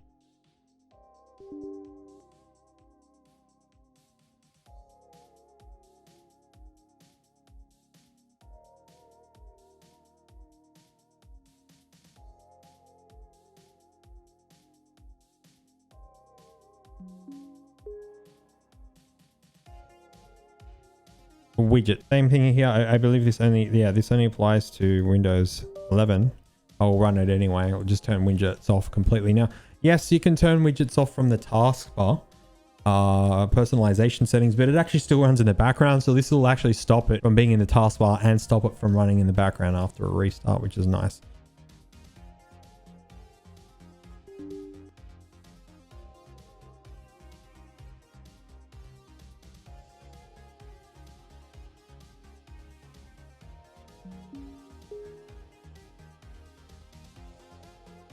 Now we've got game mode. Always just leave this on by default. There are some people, and you might see on the forums, will say turn it off for OBS specifically. That is the thing of the past. Game bar, this is a nice one. So on Windows 10, they give you the option to disable it through the setting. Windows 11, they don't. And the registry keys don't work to disable it anymore. Instead of that, all this script is going to do is add the registry keys for Windows 10 to disable it and remove the app. I'll press Windows key and G. And we've got game bar. Unless you're specifically using this to talk to your console buddies through the app, remove it. It's caused lots of issues for certain games in the past. So just remove it. You don't want any kind of overlays over the game. Game bar off and restart to apply. Now it's going to come up with the Windows 10 setting. On Windows 11, it'll come up with this, but obviously you won't have the setting to enable and disable game bar. You'll only have the controller, the setting, but you will see, you'll press Windows key and G and game bar is not going to pop up. That's how you can confirm that it's actually been sort of uninstalled. And you can quite simply reinstall it. Let's reinstall it. So just to show you guys, like you will see that game bar is actually not installed here,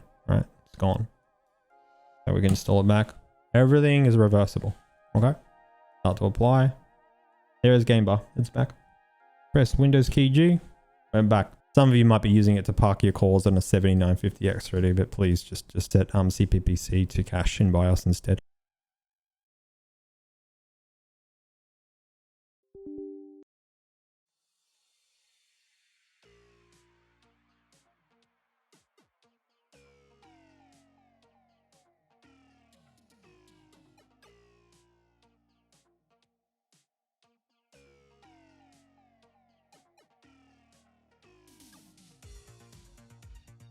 Right, point of percent. I need to talk about mouse acceleration, and I'm going to go a little bit more in depth with mouse acceleration in hardware. You always want enhanced pointer precision off. You really, especially if you're getting into PC gaming for the first time, please just like turn mouse acceleration off. And I really highly recommend always using 100% scaling in Windows. Now I'll get a little bit more in depth in why to use 100% scaling in Windows, but you will get mouse acceleration if you're not using 100% scaling. Right? So I'm leaving it at this just for this video so you guys can see a little bit better.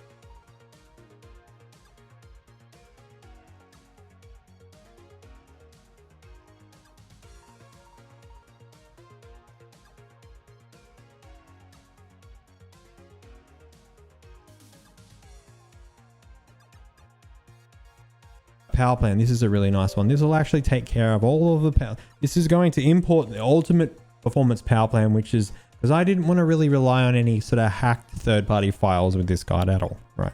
So we are importing the Windows Ultimate Power Plan, and we are changing all of the settings that you can change, because there's a couple of settings that don't get changed, like Hibernate. Gonna import the power plan. It will delete the other power plans. Why? Because Windows will randomly switch them. It has done that for many people before, right? We always want to use the high performance power plan, which is ultimate power plan, which is a little bit better.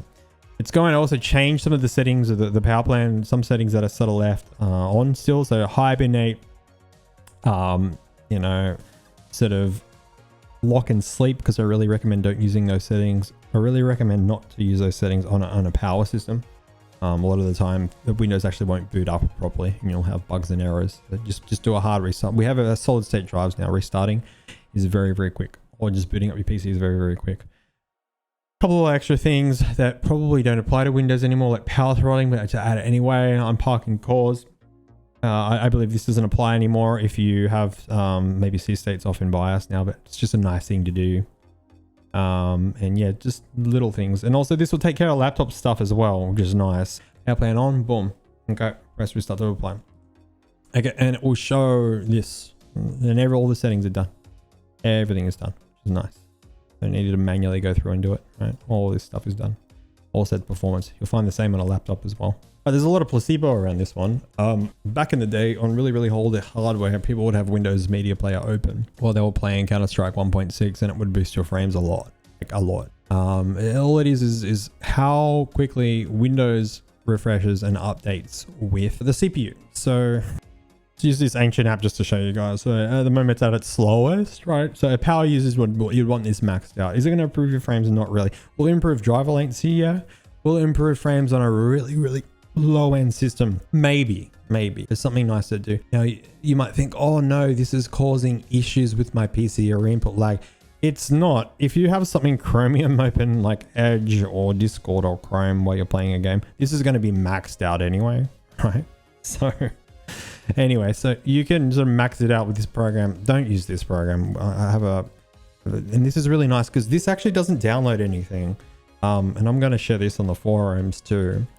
All this is going to do is it is going to create a CS file, compile the CS file, make a service, and install the service. So the reason why it opens Task Manager, you can confirm that time and resolution is installed. And let's open this just to confirm. We've maxed it out here.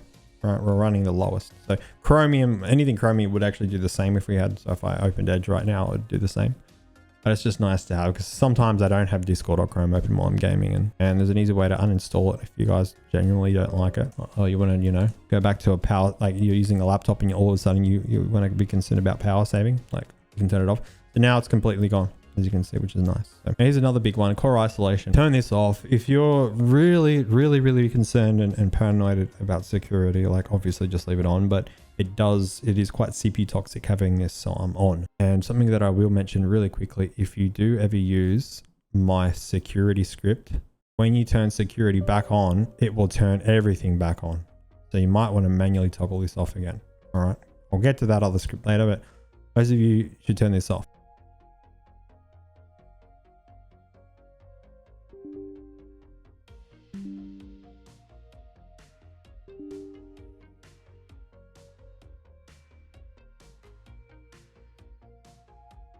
All right, so registry, what is this? All the registry optimizations manually do in here for a power user, and all the things you can manually do in here for a power user, okay?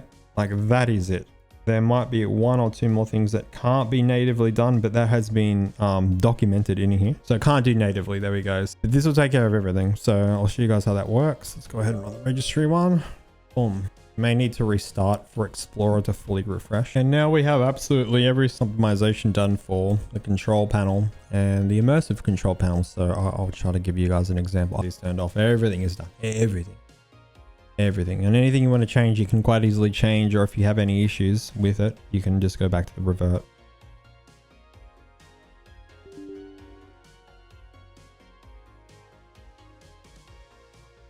Sign out lock screen. This one doesn't really bother me on Windows 11, more specifically on Windows 10. On Windows 11 is annoying too. There is more than just the sign out screen. So like you can quite easily like change this, right?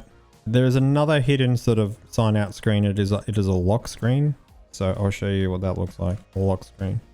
All right, so this is a lock screen. This is actually, believe it or not, separate to the image that you saw before.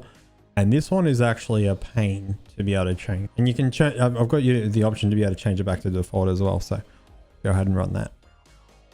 All right, start to apply. I will just sign out instead. All right, so sign out screen's black, which you can just change in the immersive control panel, but the lock screen specifically, lock screen's black. And sometimes you will see this when you boot into Windows, and if it's an ugly image, it's not so nice. So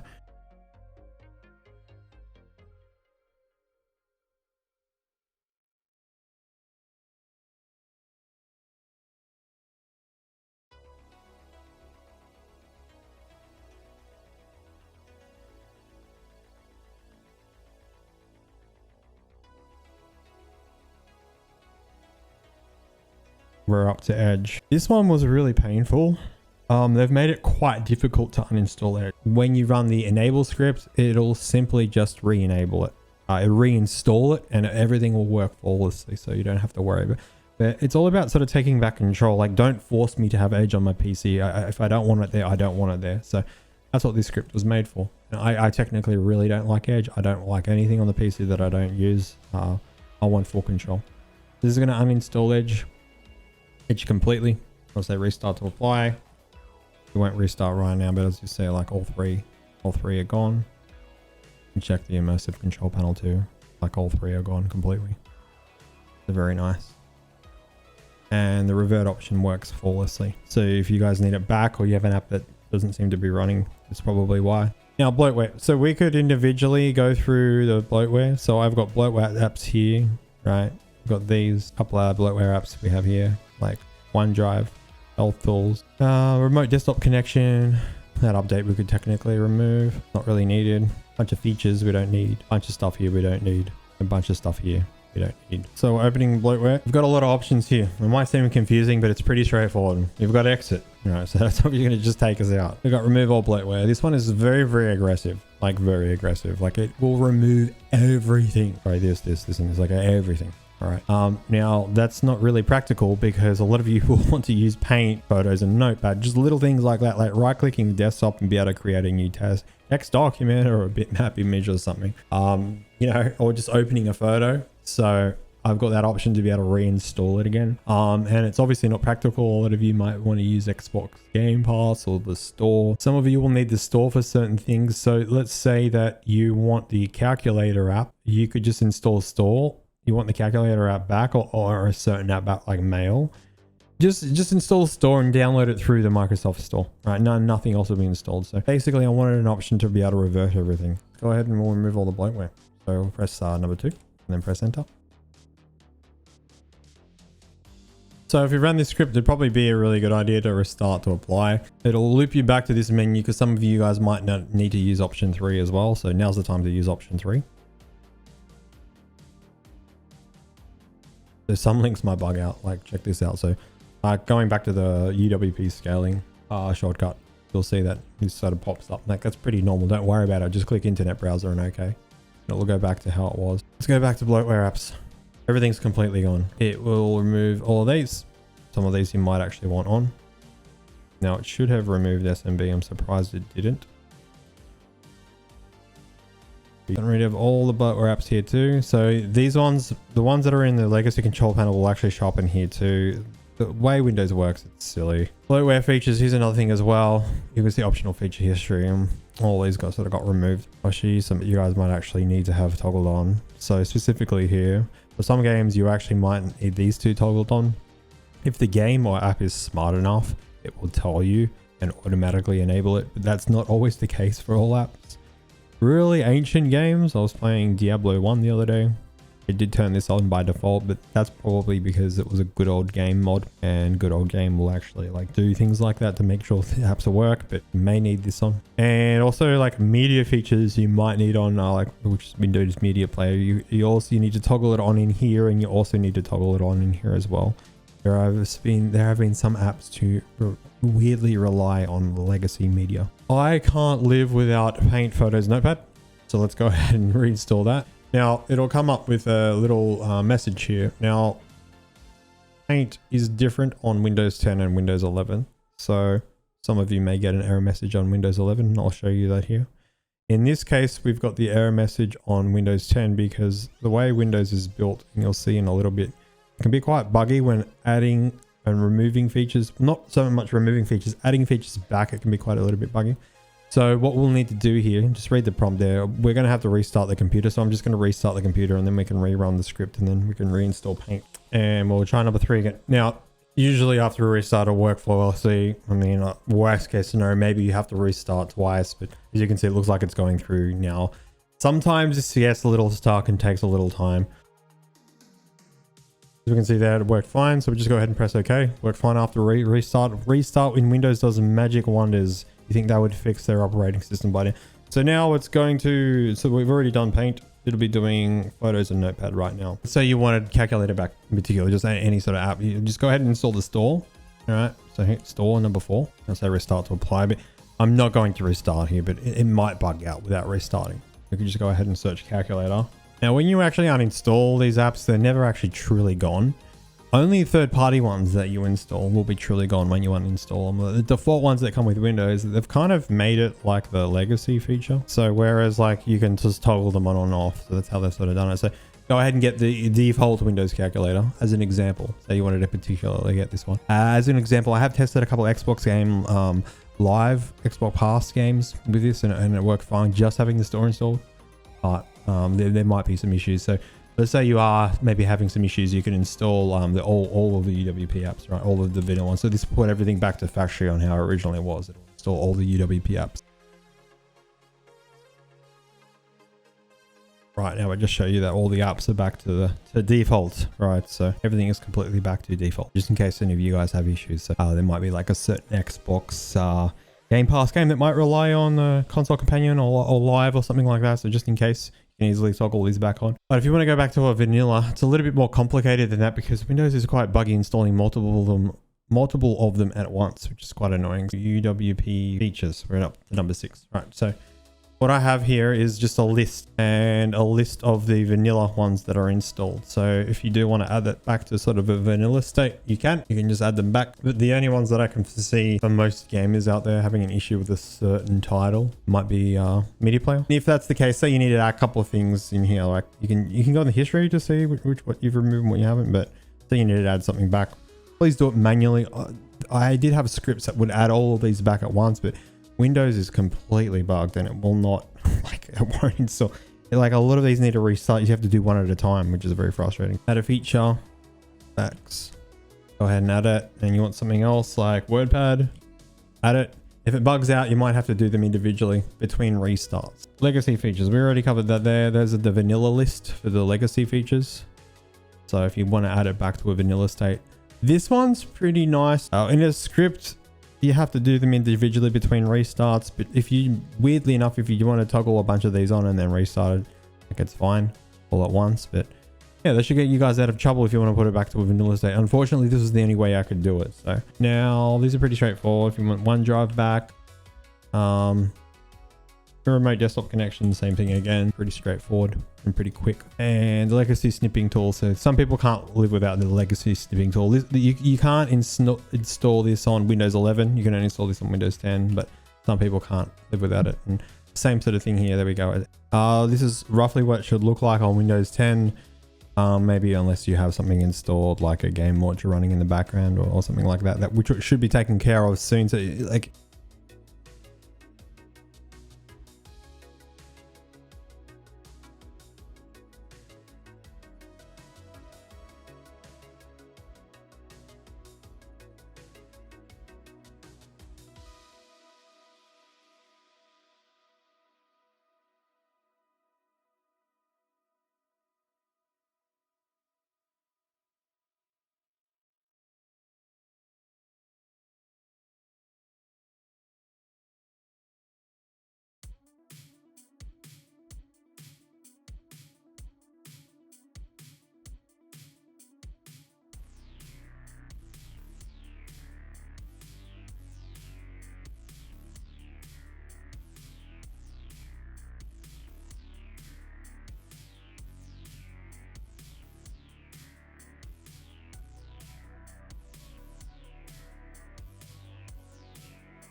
auto runs. Now, I made this script in a way to sort of do half of the work for you. It's gonna remove any startup tasks. It's going to disable Chrome services, Edge services. It's going to disable those scheduled tasks and just anything. So that's something I got really annoyed on doing, going into auto runs and having to constantly turn them off again. So I sort of made a script where it would do those things and download and run auto runs. So most of you out there, be very, very careful with this tool. If you're not sure, just please don't touch it. If you play with the drivers tab, you can actually leave yourself with an unrecoverable OS. But anyway, so if you see anything on the logon, like here, like game launches that you might have installed, like, you know, like Battle.net running on startup or anything like that, you can delete these. Don't touch these. These are vanilla Windows ones, but if you had any startup tasks on your original install, they will no longer be on startup. So you may have to reinstall or go into the app specifically and allow them to run on startup. So I apologize about that with that script, but it was sort of the only way to do it. So let's go startup here. See how there's absolutely nothing here. So maybe if you had something like a GoXLR or a Stream Deck, you may need to go into the setting and get it to run on startup again, or just reinstall it. Looking at auto runs, be really, really careful with this. This is more for power users.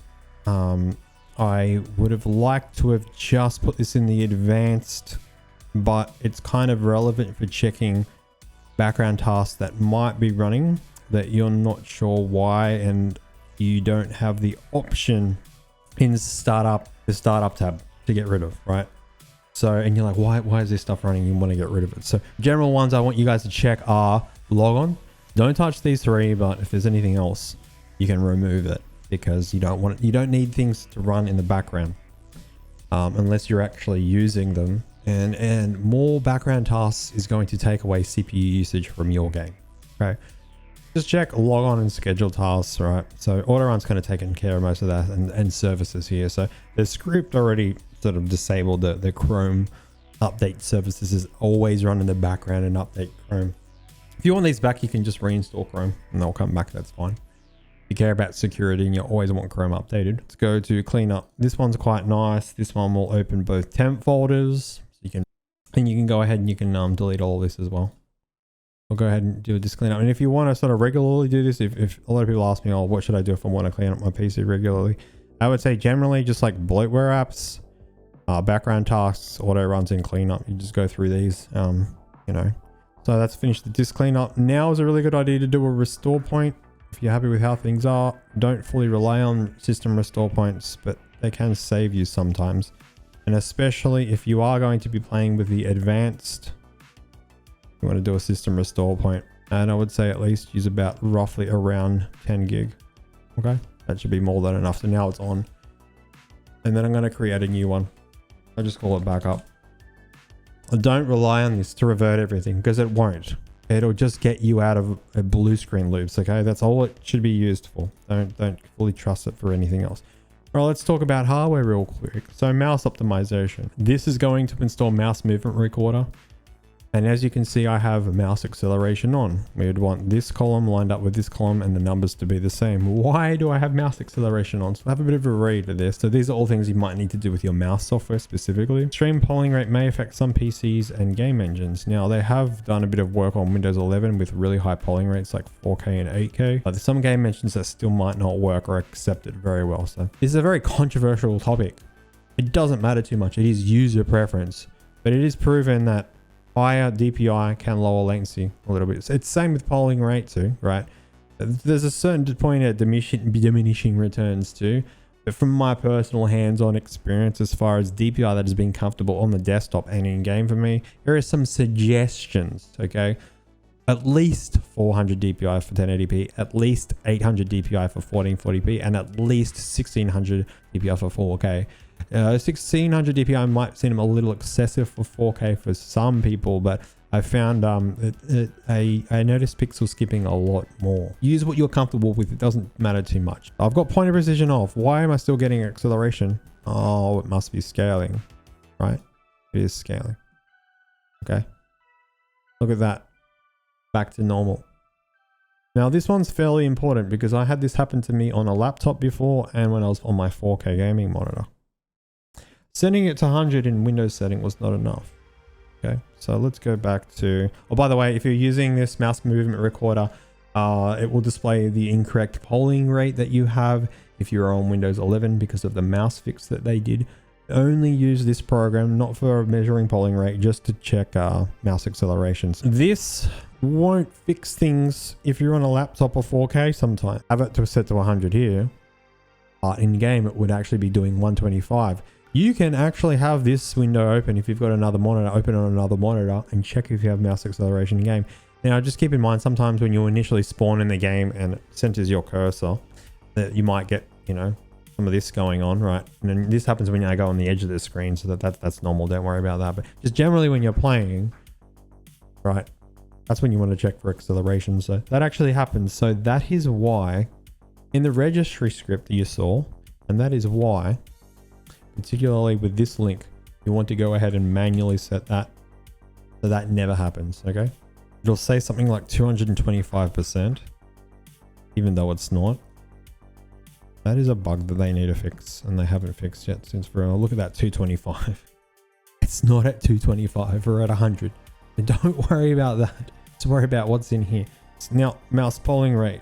If you actually want to measure mouse polling rate, I have some third-party programs that work, but they're kind of flagged by Defender. So I've just decided to use an web browser one, and this one will get you out of trouble, as you can see. This one's specifically talking sort of about hardware and setting up your hardware correctly, right? And there's some suggestions. Now, there are a lot of good YouTubers out there that are using the LDAT tool to measure, and the LDAT and XLAT tool to measure mouse latency. But if you wanted to be picky about choosing a new gaming mouse, Artings is pretty good. Here's a link directly to it. Some of the lowest latency gaming mice that are out right now. Wireless has become pretty competitive. This Endgame 8K is pretty insane. But just keep in mind, there are some games that, or systems, if you've got a medium to lower end system, it might not agree with 8K. Like a lower end system will struggle with 8K, and you'll have high CPU usage, and that will affect your frame rate, right? But a really good system on Windows 11 shouldn't have too many issues in most game titles, unless some game engines don't agree with it.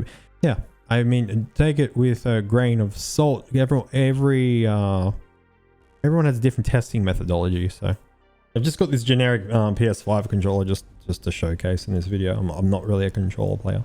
But I wanted to help out you guys that do, because I know there's a lot of you that play controller out there that, you know, want to be competitive. So probably go back to sounds tab, and when you've plugged in your controller, it will always annoyingly sort of override the sound device. If you plan on keeping this controller plugged into the same USB port on your board, this won't change, and your overclock won't change. If you do change controller, or you do change USB, the sounds tab will get reset and you will have to reapply your overclock. Right, so I am just going to set the microphone as default. I'm going to disable the controller microphone. I am going to set my sound device as default and disable the controller so that doesn't get in the way. I'll show you this cool polling rate test program that I found. It was another one that I used to use, but it would only measure an Xbox driver and only measure the Xbox controller. So gamepad is pretty cool.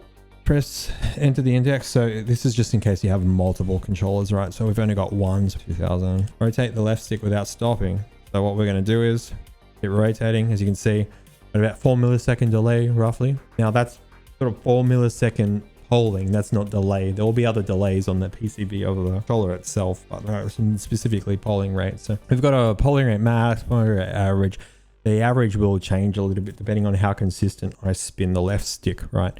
Now that's not ideal. Like 4 milliseconds versus 1 millisecond. If we were in 1000 hertz, it would be in 1 millisecond. So that is a nice difference. Shaving off 3 milliseconds is quite noticeable for inputs. Unfortunately, Xbox controllers are locked at 125 hertz polling rate, and overclocking your controller on an Xbox controller doesn't work. A lot of people think it does. I'll go ahead and overclock the USB port and think it works. It doesn't work. You don't need to use DS4 to emulate an Xbox driver for a specific game that doesn't work with your native PlayStation controller. And let's just say you play Call of Duty or just games that already work with the default PlayStation driver. Why use something third party and emulate a driver? Wouldn't want to use it natively. So it's great to have a program that can quickly test it. So let's overclock the controller to 1000 hertz and see if we can improve latency really, really quickly. So some of you might have issues with higher polling rate. Okay, I've seen a lot of people, even with really good hardware, that have tried higher and have had issues. I'd recommend most of you to just play on 1000. But If you know what you're doing and you're willing to experiment, sure, why not? Go ahead. So what we want to do is we want to go 1000 hertz, filter on device, yes, then yes, install service and restart.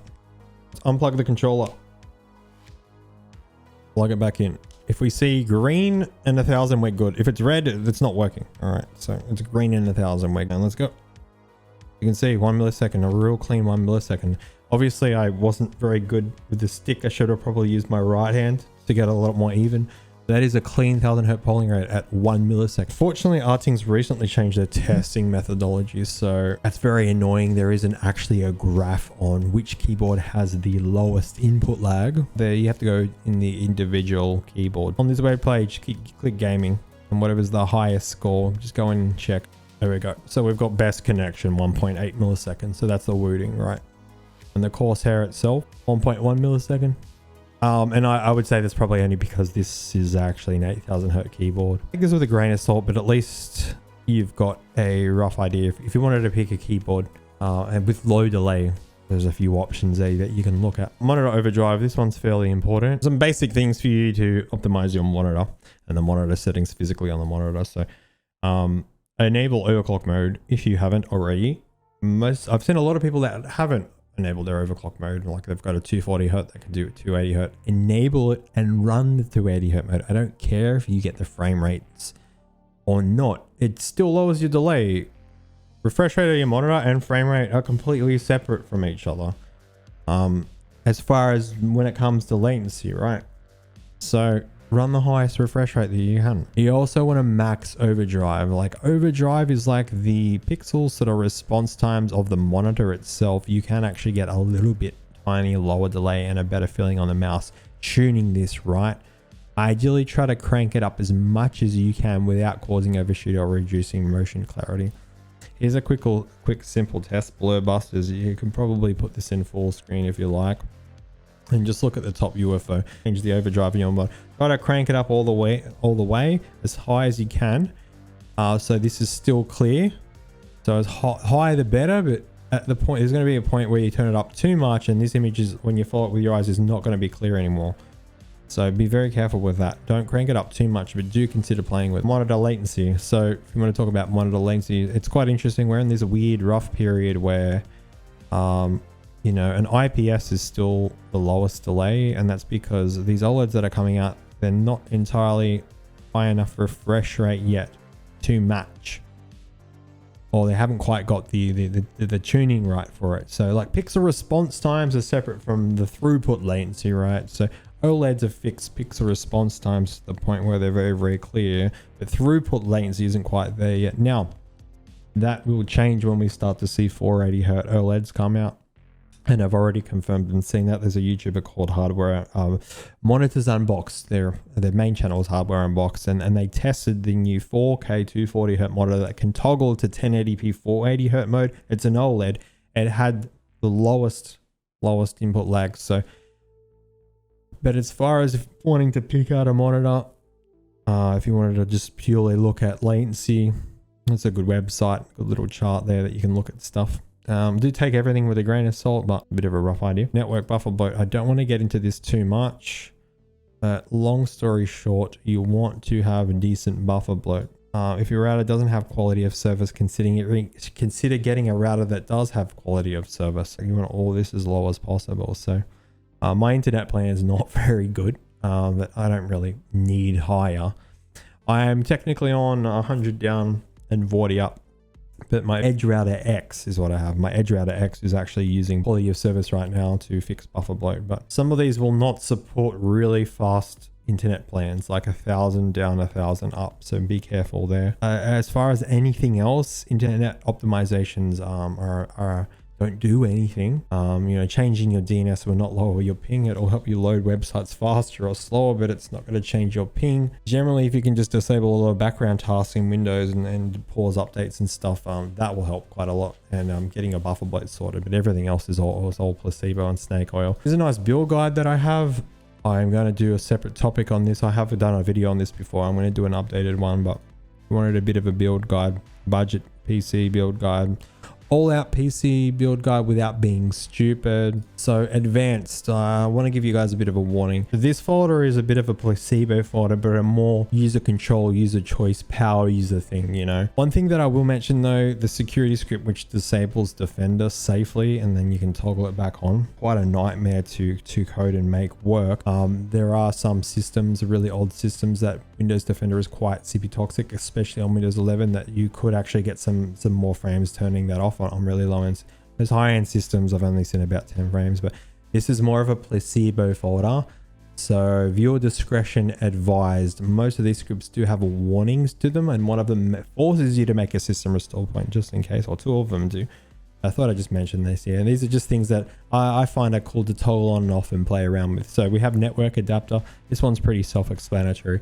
If you're on IPv4, and 85% of you out there probably are on IPv4, this is quite nice. Now, if you're on IPv6, please don't use this. If you don't have internet after running this, just go back to the default setting. But I'll show you guys what this does. It'll disable everything in here other than IPv4. High definition content protection. This will only work for NVIDIA. If you've got an AMD card, they actually give you the option to natively do it. Anytime this could affect anyone as far as latency is concerned is possibly using a pass-through capture card that doesn't let you natively disable it. So to sort of maybe make a difference, but the difference is so minimal. It has been measured by some YouTubers before. Be careful with this one, especially if you're on a laptop. This will always force the NVIDIA graphics card to boost at its maximum. So as an example, my card boost at 2800 megahertz at its maximum out of the box. There are 3 boost algorithms. You've got GPU boost, like 1, 2, and 3. 1 is sleep mode. 2 is sort of like a sort of half mode. And my card, I believe it's like 2500 megahertz. And GPU boost 3 is 2800 megahertz.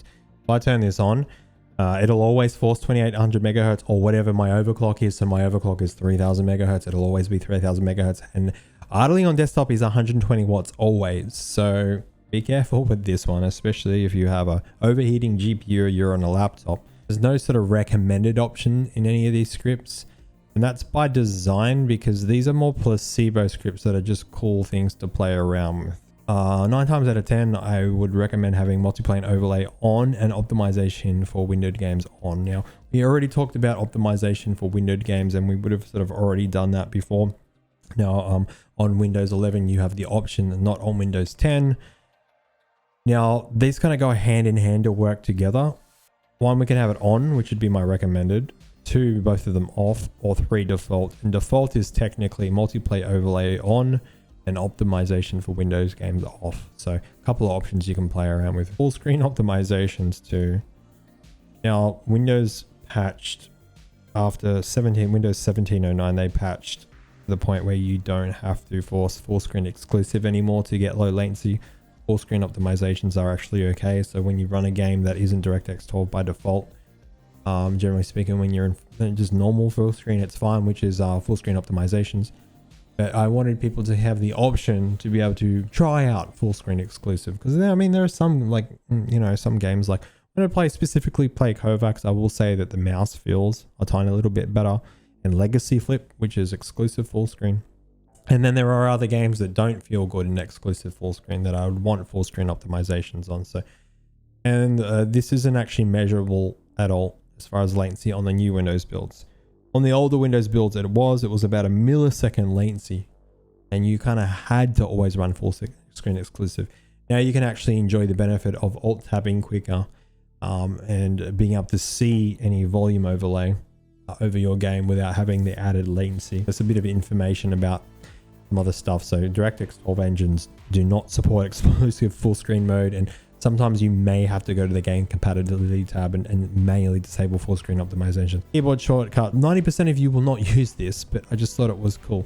So what keyboard shortcuts off will do is it'll disable all keyboard shortcuts. So the Windows media keys, it'll disable any Windows keyboard shortcuts. And to do that also, we have to rebound escape to, you know, equals, right? Now there are some people out there that have been quite annoyed with keyboard shortcuts in Windows, and you can't disable them all natively. So that's why I made this script. There'll be 1 or 2 of you out there that would be really annoyed. You'll be playing a certain title and you'll accidentally press a keyboard shortcut and on-screen keyboard will come up, which you can't natively disable anymore, by the way, even with registry stuff. Now, security. This one comes with a massive warning. All right. Massive, massive warning. Okay. There's a few layers in this script in particular. And most of you shouldn't be using this because you're going to leave yourself completely vulnerable. But let's get to it. You don't have to use this script to use it off. You could actually just use it for the feature to turn it on. So if you use security on right now, it'll actually turn every Windows security feature on, like everything, which is kind of nice as well. So there's some information you need to read. These are the things it's disabling. So it's literally disabling all Windows security features. I get enough requests, I might make it just a separate Defender one without disabling everything else, but this will leave the PC completely vulnerable. If uncomfortable, please close this window. So like I said, a lot of you out there don't want you using this. Please be careful. You're on your own here. There's no support if you guys get hacked or anything like that, right? We'll press enter. It will go through step 1 and ask us to please wait. Then it says restarting to safe mode, press any key to restart. So now it's going to restart in safe mode. So we're in safe mode now. We need to actually go and run the script again and do step 2. So let's go to security. Okay, we'll go security off, step 2. So we're in safe mode. As you can see here, we've got a little safe mode thing. So we'll go step 2.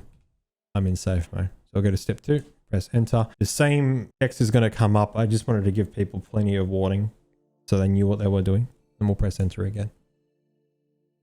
So in my services disable script, I've purposely left out Windows Defender as well. Just because this is the only script that will affect any security on the PC. I wanted to keep everything completely separately. That's quite nice. So it's just press any key to restart and restart. Now we're back into Windows. Now we will be running as admin all the time. So everything we run will be running as admin. All security settings will be off. You guys saw the list, so I don't really need to talk too much. Now the app isn't removed at all.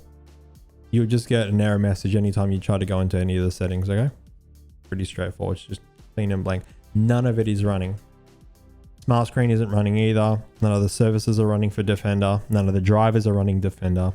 It's nice and clean.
So let's go to updates. So as you can see here, you want full control over your operating system and you never want Windows bugging you with updates ever. I'm going to take full control.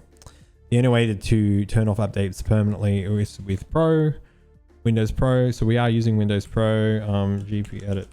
And it actually uses group policy editor to do this. Now, like I said before, there are registry keys you can change to do this, but they will get reset over time. So say we wanted to permanently disable updates off forever and ever, and we don't want the Windows resetting the registry. That's what's great about Group Policy Editor. Group Policy Editor will always enforce those registry keys every time we start up our Windows. So that's why I did it this way rather than doing it through a registry way. I wanted a permanent way. I wanted everything to be a permanent way and everything to be able to revert. As you can see here, and I'll take you to update the page, and now we physically can't actually update Windows at all. And say we want to revert. As you see, we can resume updates here.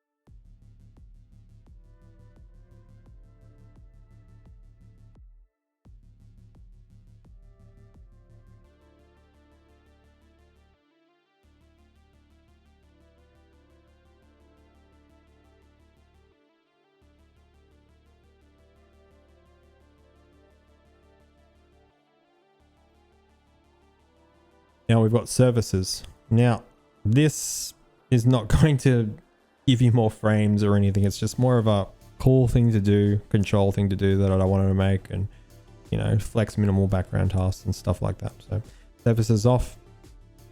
It'll come up with a massive warning. Okay.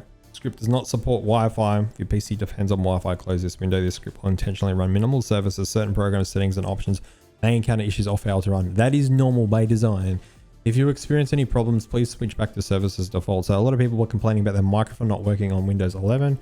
That's normal because Windows 11 is now tied to some UWP app with a different service, which is silly. This is all about being able to run bare minimal. So there's some games that might work, right? It's kind of cool. It's all about running bare. If Windows fails to boot or log in after applying the script, please access your restore point from the advanced recovery setup menu. So you press enter. Now it's actually going to force you to create a restore point. Okay. So let's say create a restore point. So at this point, if you want to play with the script, create a restore point, right? Because if you screw up or if your particular system doesn't agree with this, okay, that way if you get an unrecoverable boot and you're not able to boot into Windows because of this. Now I have sort of foolproof this, and I've tested this with multiple in multiple VMs, multiple OSs, and I've got lots of other people to test this, but just in case you make a restore point. Now obviously if you can't boot into Windows, you're probably thinking how can I make a restore point of that? If you specifically can't boot into Windows after running this, fail boot, I think it's 3 or 4 times in Windows. So turn the PC on, wait a little bit, then force turn it off, and do that 4 or 5 times, and you should be, the recovery menu should come up. And then through the recovery menu, you remember the menu that I showed you at the beginning of this video on a different way under get into BIOS, you can load your system restore point from there. Now we'll go through with the script and turn the services off. Now I have had to add 4 services here. We'll go ahead and we'll start just to show you guys. I've had to add 4 services enabled here for some people that might be on a Microsoft account or have multiple accounts on the Windows machine, unfortunately. But if anyone has a little bit of will and brains, you can go through the script yourself and manually change those. They are documented in the script. All of my scripts have documented, and they have notes in them. Windows processes 31, background processes like 9. Windows is still booting up, running some other stuff, but as you can see, it's pretty cool. There's a lot of stuff that's not going to work, just a heads up guys. So here are the services that are enabled by default. Like I said, I think 4 or 5 of them I had to enable for a Microsoft account and multiple account Windows account, but still pretty bare minimal, which is nice. A lot of these disabled, a lot of these are enabled by default or running in the background, right?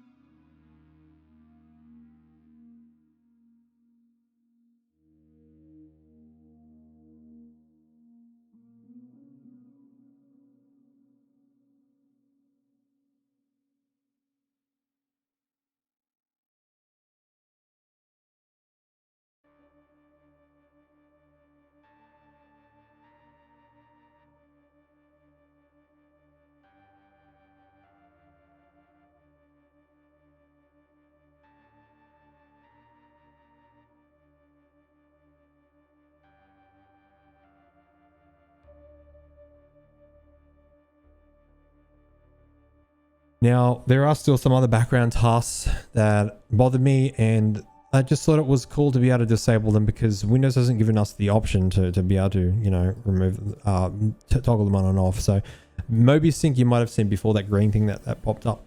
Search, start, shell host. I made a script to be able to toggle that on and off just to flex minimal services. So I'm going to do that now. This one will actually force you to make a system restore point as well and give you a bit of a warning. So now we won't have start search shell at all. Now the start menu is not going to be functional. Right click works. Your flyouts aren't going to be functional at all, but it's cool to flex minimal processes. So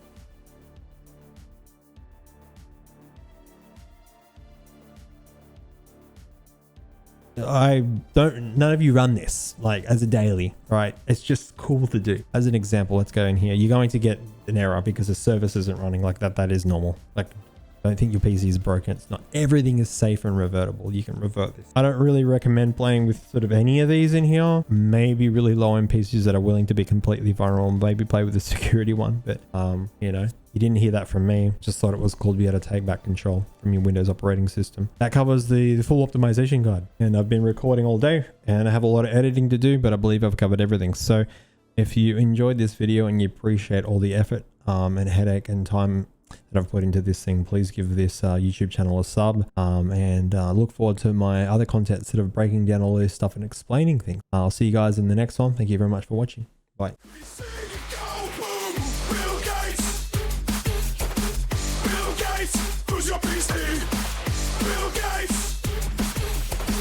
Bill Gates win.